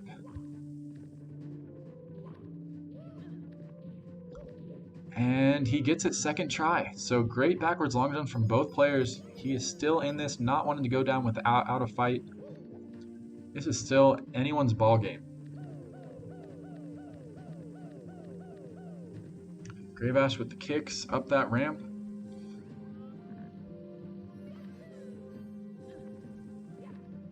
And he will ride the platform. Meanwhile, Danko is just now entering Bowser in the Sky. We'll see if he can gain some ground here. He has to hope for a death or two from Graybash here. That would be the ideal situation for him.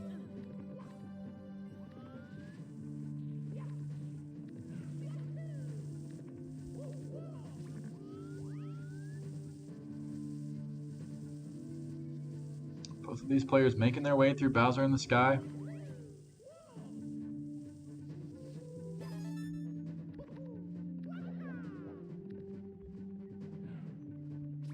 Graybash is approaching the end. We'll see if he can make this jump here to these platforms, and he does make it. And misses the second jump, almost falls, but manages to save it. That would have been costly. It looks like he'll make it to the end of the stage without a death. Solid playing from Graybash. He does not want to lose his lead. So now it will all come down to Bowser throws. Who can get 3 Bowser throws?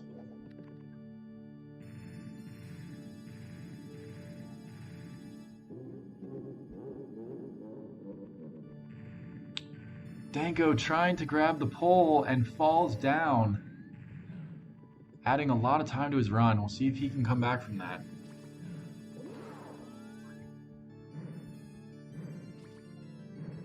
Graybash spinning Bowser around and gets the bomb throw. That was a nice throw. See if he can get throw number 2. And misses wide left.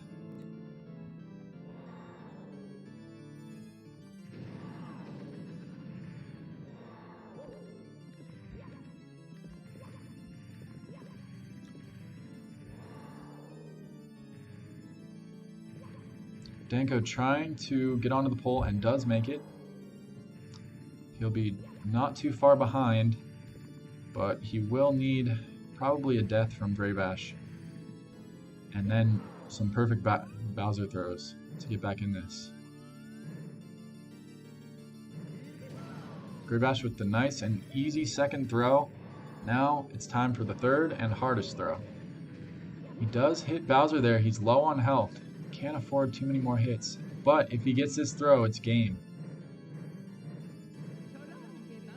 It looks good. He does get the third throw first try. Graybash looks like he's going to take home third place. Again, it came down to both of the players inside Bowser, but Graybash would not miss a throw. In a time of 25:58, super solid time, well below 30 minutes. And Danko 2 is on track to get below 30. Congrats to Graybash on third place.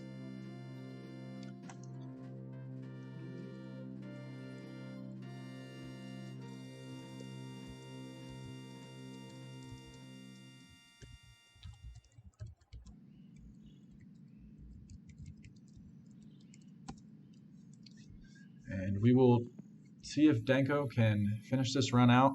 Solid throw there.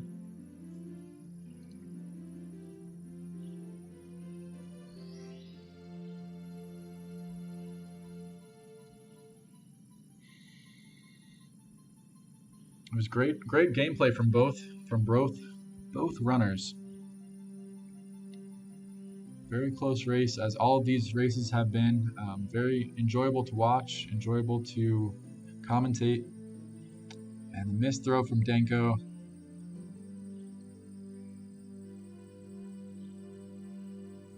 See if he can pull this one out. He just needs one more throw.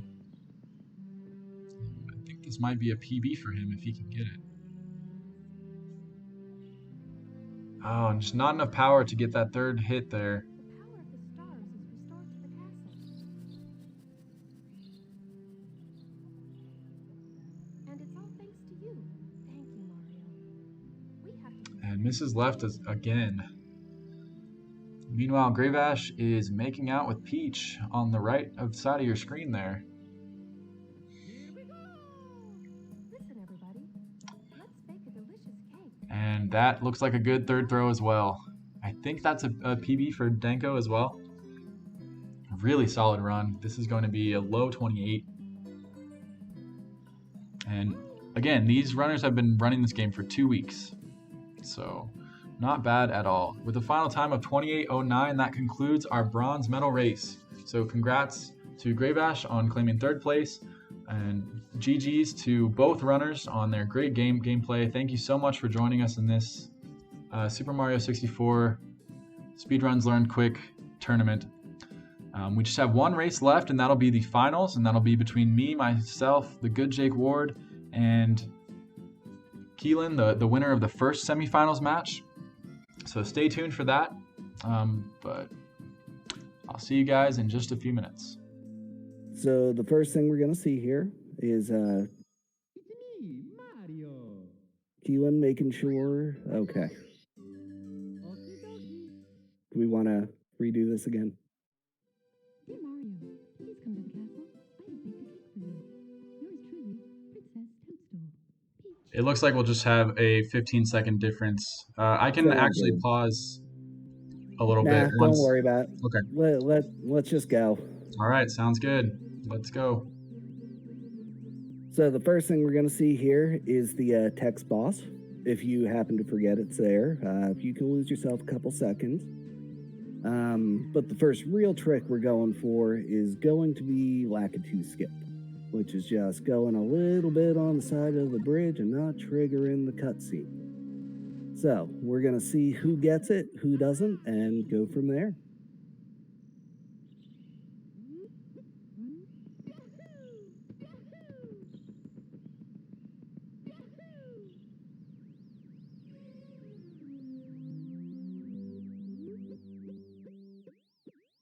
Alrighty, looks like we got one miss here. Now, mind you, this isn't a devastating time loss. All of this can be made back up pretty easily.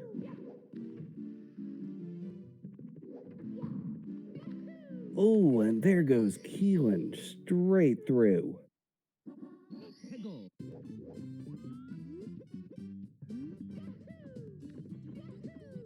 So next up, we're going to be watching Jake here try to go for a bomb clip.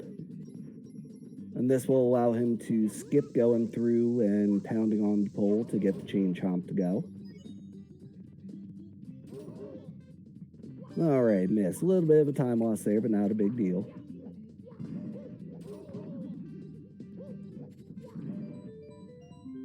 Oh, and Keelan had it.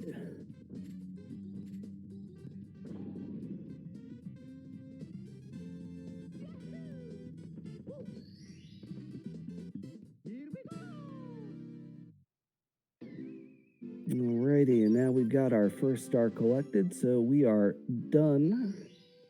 We are moving on to the next level, and we're gonna see our next trick here.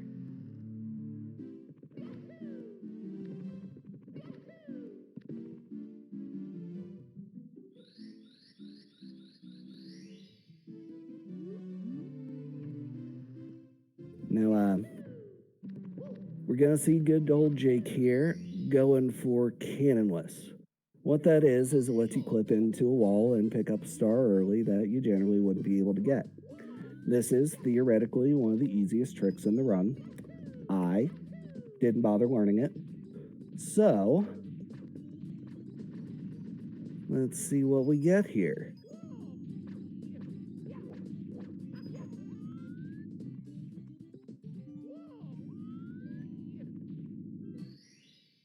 Here we go. And we're all lined up. And Jake with the star there.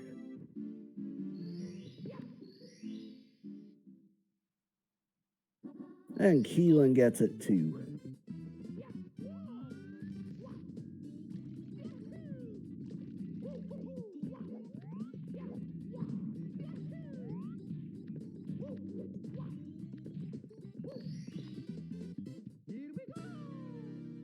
Nice wall jump up there to pick up another easy star.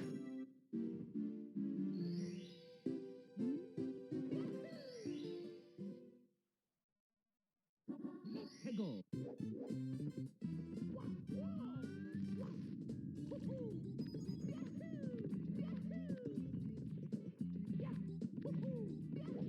We are cooking right along here.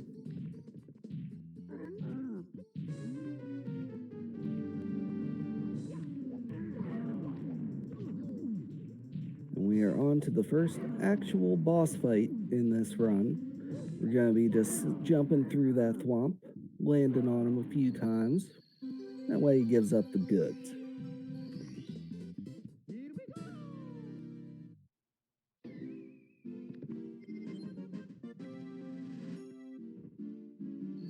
It looks like we got both runners here having a little bit of trouble on Keelan's side, but that's fine.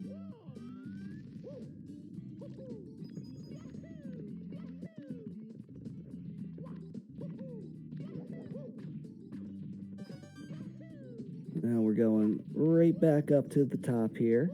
We're going to try to reach the top of the tower with this tricky little side flip.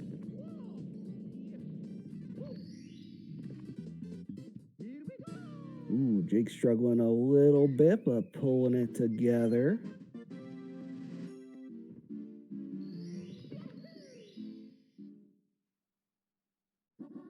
Hegel.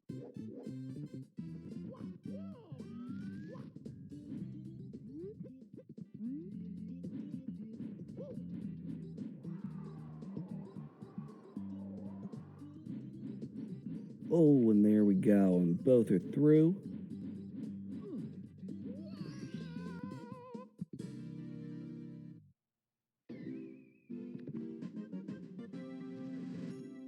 Now we got the Owl Star. And with that, we have our first runner moving on from here. So next up, we're leaving. We're heading over. It's getting a little bit warm over there, so we're going to try to cool down. And we do that by trying to catch this slippery little penguin, who everybody loves. Everybody. No one has ever had a problem with this penguin in their entire lives.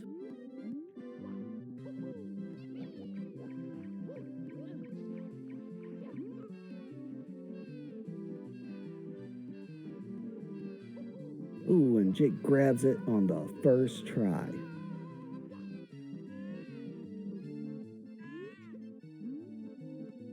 Sliding a little past the mama, but she's still gonna give us a star anyway. She doesn't care all that much about a couple seconds lost here and there.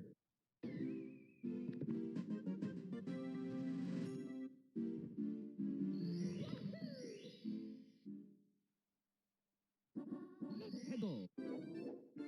And we got Keelan pulling up on the same thing. There we go. He's got the penguin. He's got it.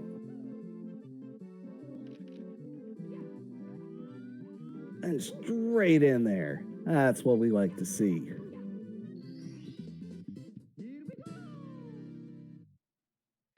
Jake with a wall kicks. That's exactly what I want to see there. And truth be told, that is probably one of my favorite stars in the entire run, because when you nail it, it just looks so cool.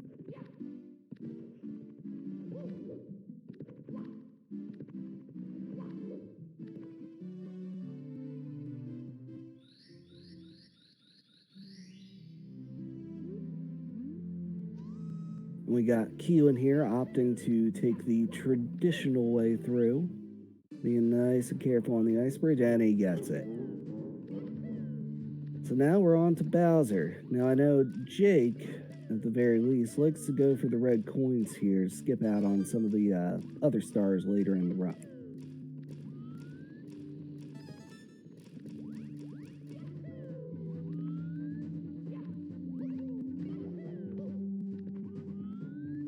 He's doing good. We're making some time. And we get the wall kick. Yes.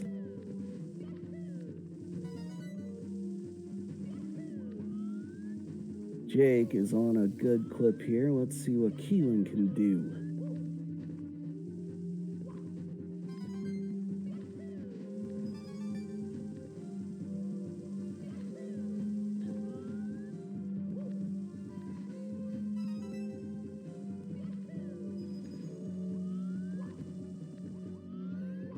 Keelan is opting not to go for the red coins, which is fine. One of the really nice things about learning this run is pretty much all of us have a couple things we do differently.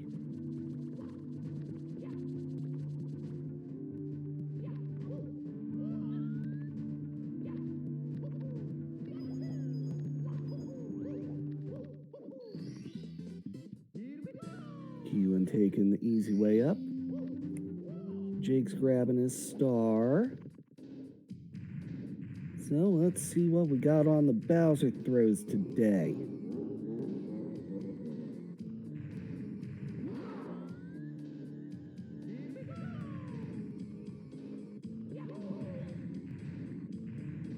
Keelan picking it up first try.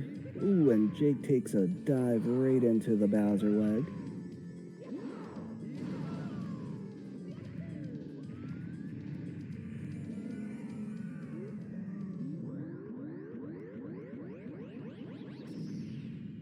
Alright, and Keelan is out of there, but remember, he did not pick up the red coin, so he's going to have to make up that star somewhere else in the run here.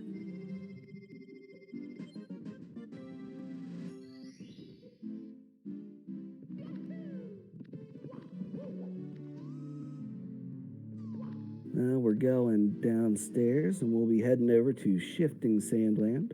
Doing a couple quick triple jumps to make it over a little barrier that Nintendo thought was effective.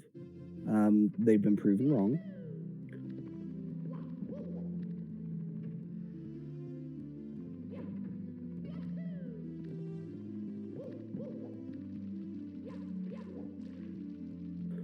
Keelan going for the early Talon star here, and we get the lift.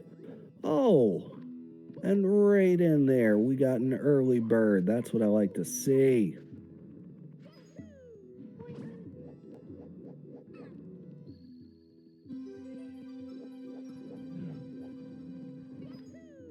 And there's Jake with the early bird, too. Wow, folks.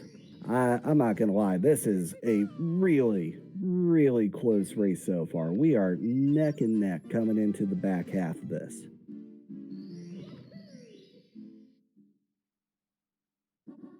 Peggle.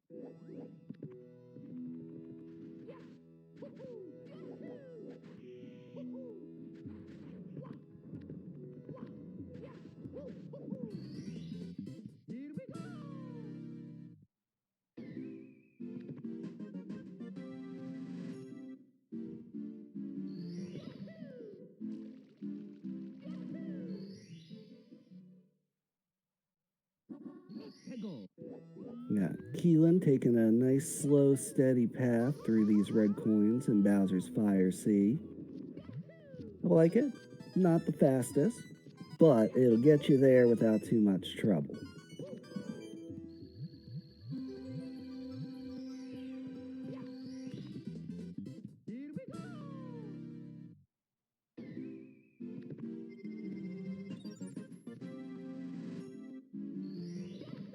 And with that, both of our competitors are on to Hazy Maze Cave.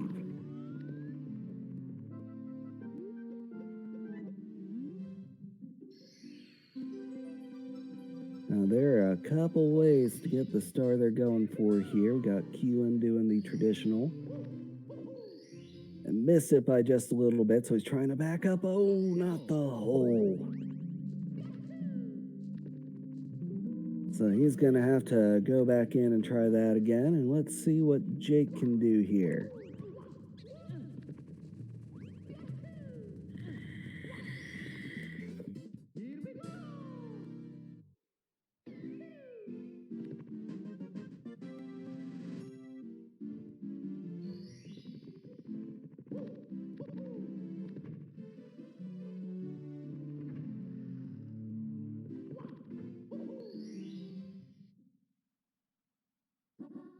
Hegel.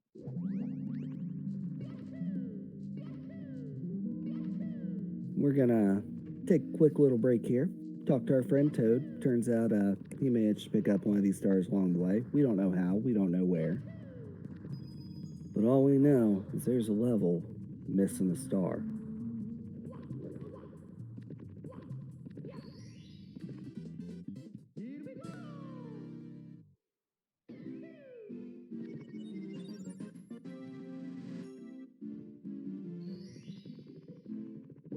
And with that, we got Jake with the 15 stars he needs here.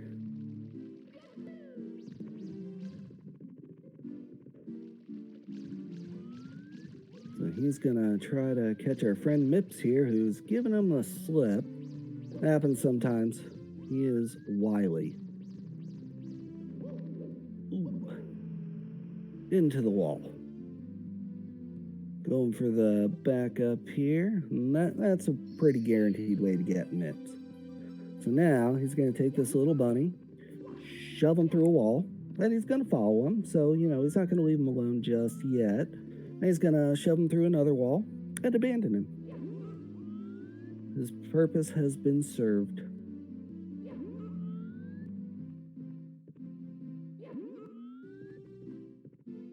Keelan making up his last star here.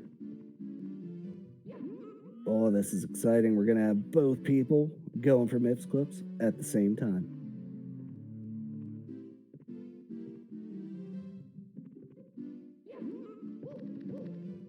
And one of the main things I've learned is Mips can... Ooh, and Keelan with a quick grab. See how quick we can get through here.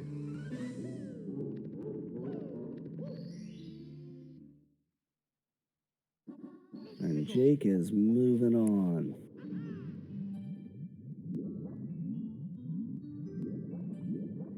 Yeah, this is neck and neck.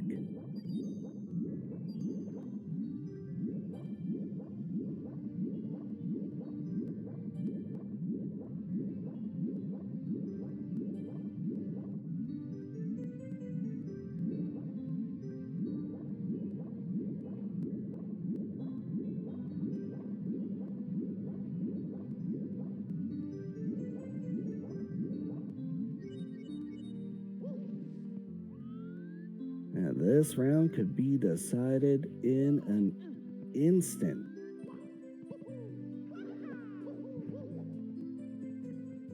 And we're guessing around 9 seconds behind for Keelan, but anything could happen right now. One small mistake, one slip up, one perfect execution could absolutely change the way this plays out.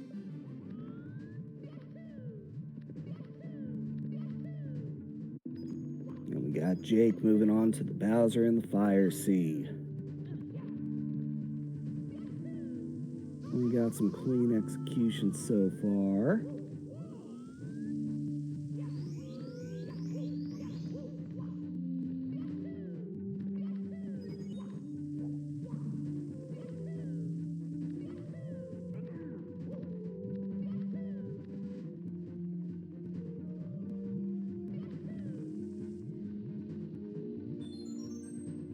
Jake is cooking.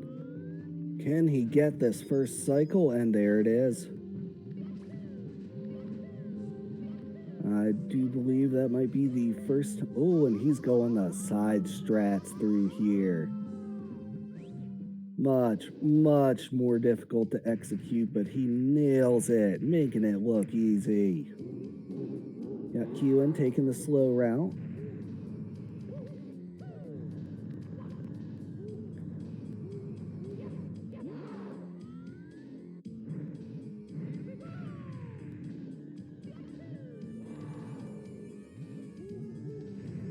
Ooh, and Jake missing a throw here.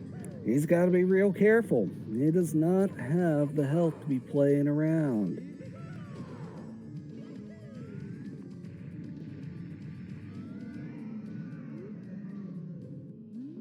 But he pulls it out. See, we like to see clutch plays like that. Making up some time, too.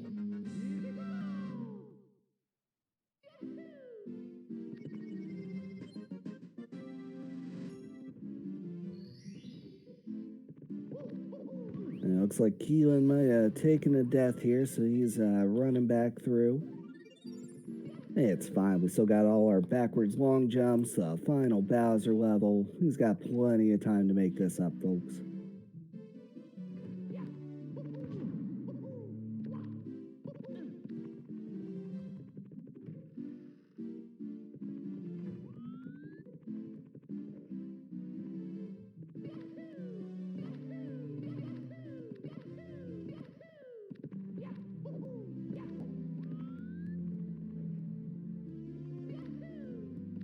And now this is everybody's favorite part. By that I mean it's my favorite part because I didn't think backwards long jumps were that hard. Everyone will disagree with me, but that's okay.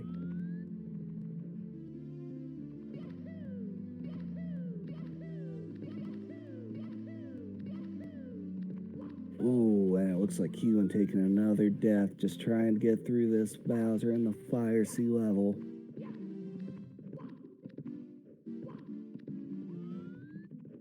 Taking his time. However, it's by no means over yet. Jake could very well be stuck on this backwards long jump for another hour or so. It depends.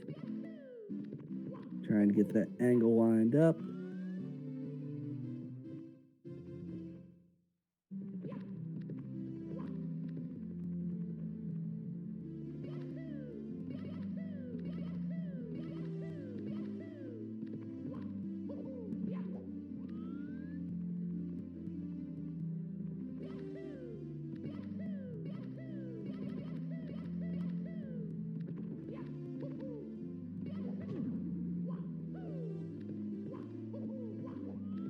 Ooh, so close. Just a little off on the angle.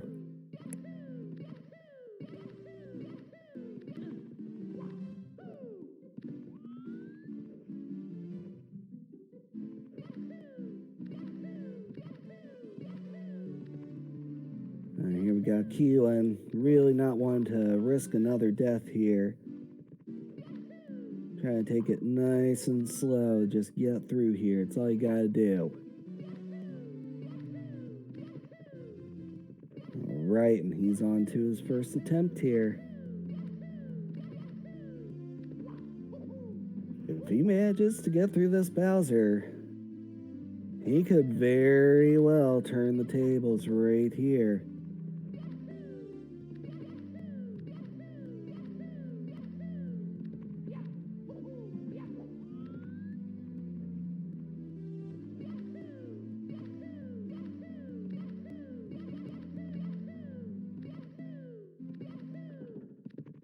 Trying to get that tail.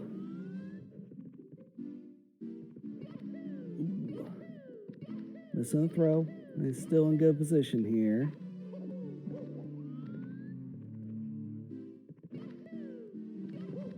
And Jake here just struggling with those backwards long jumps. I think the nerves are finally getting to him.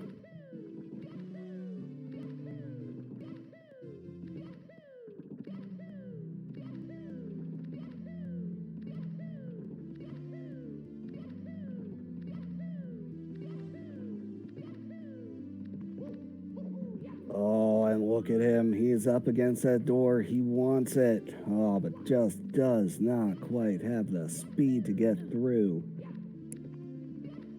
Keelan about to start doing his backwards long jumps as well. Oh, this is gonna be close.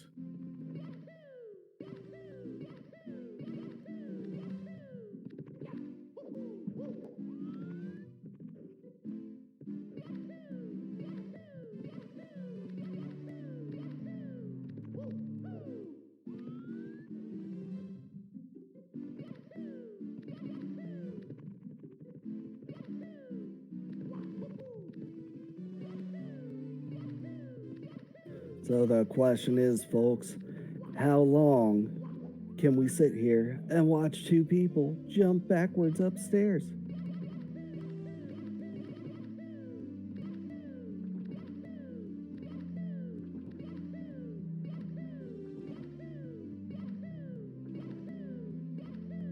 Oh, Jake is right up against that door. He wants it. He wants it so bad.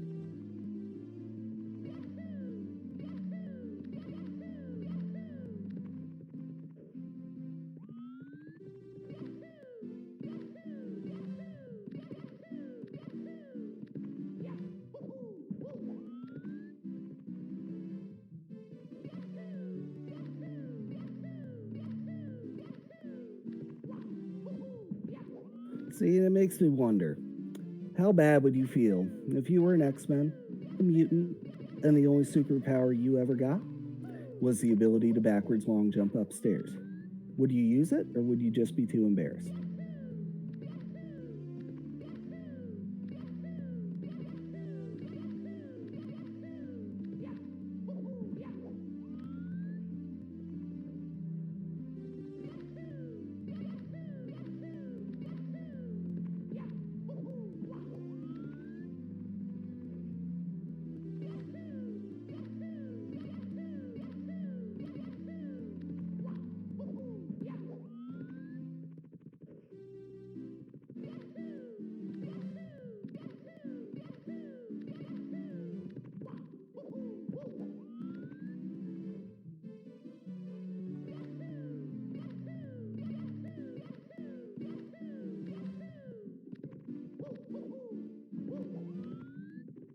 All right, folks, we are back with our stair jumping marathon. Both players looking pretty swole, and we have one through. Now, we just got to do it one more time. This could be it, folks. This could be the change.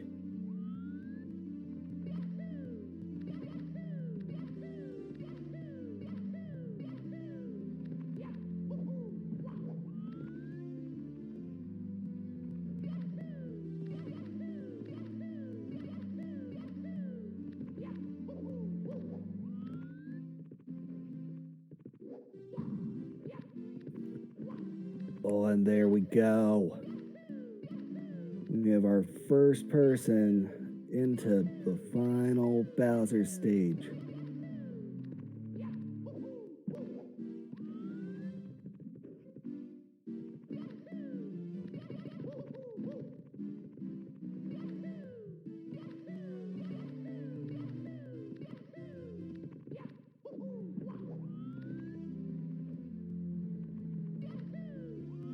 He is taking his time.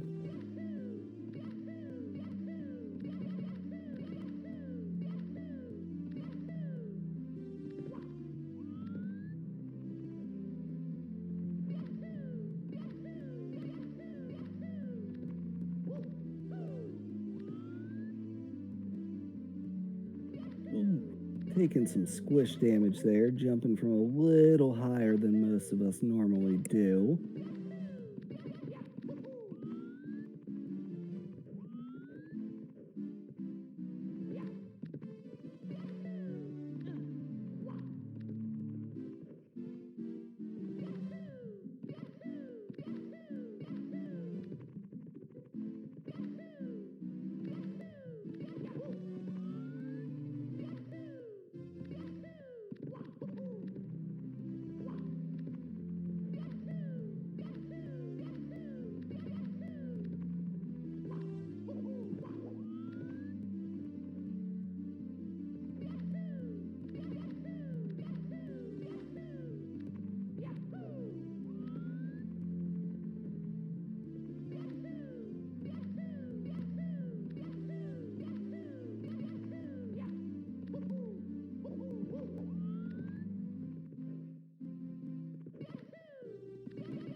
Jake knows he's got to make up some time. Oh.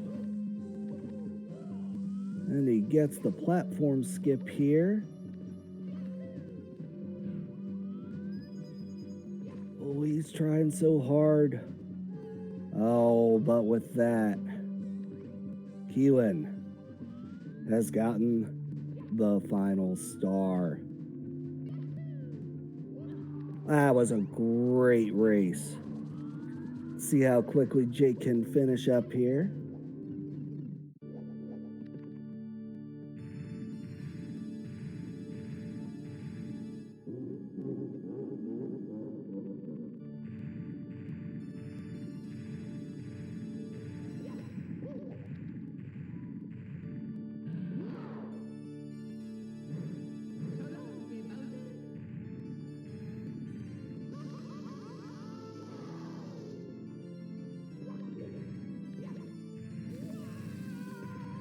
Little bit of a miss there on Bowser. We're going to dodge some shockwaves.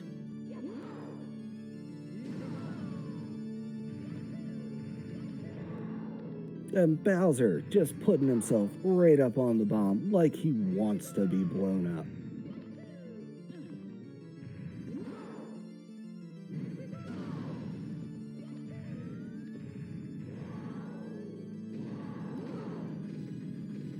And there's two. Let's see the last one here. Not quite enough power to reach it. Good angle though.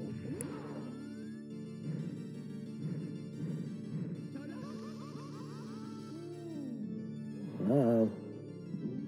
If any of that fire touches him, oh no! And Jake taking a death.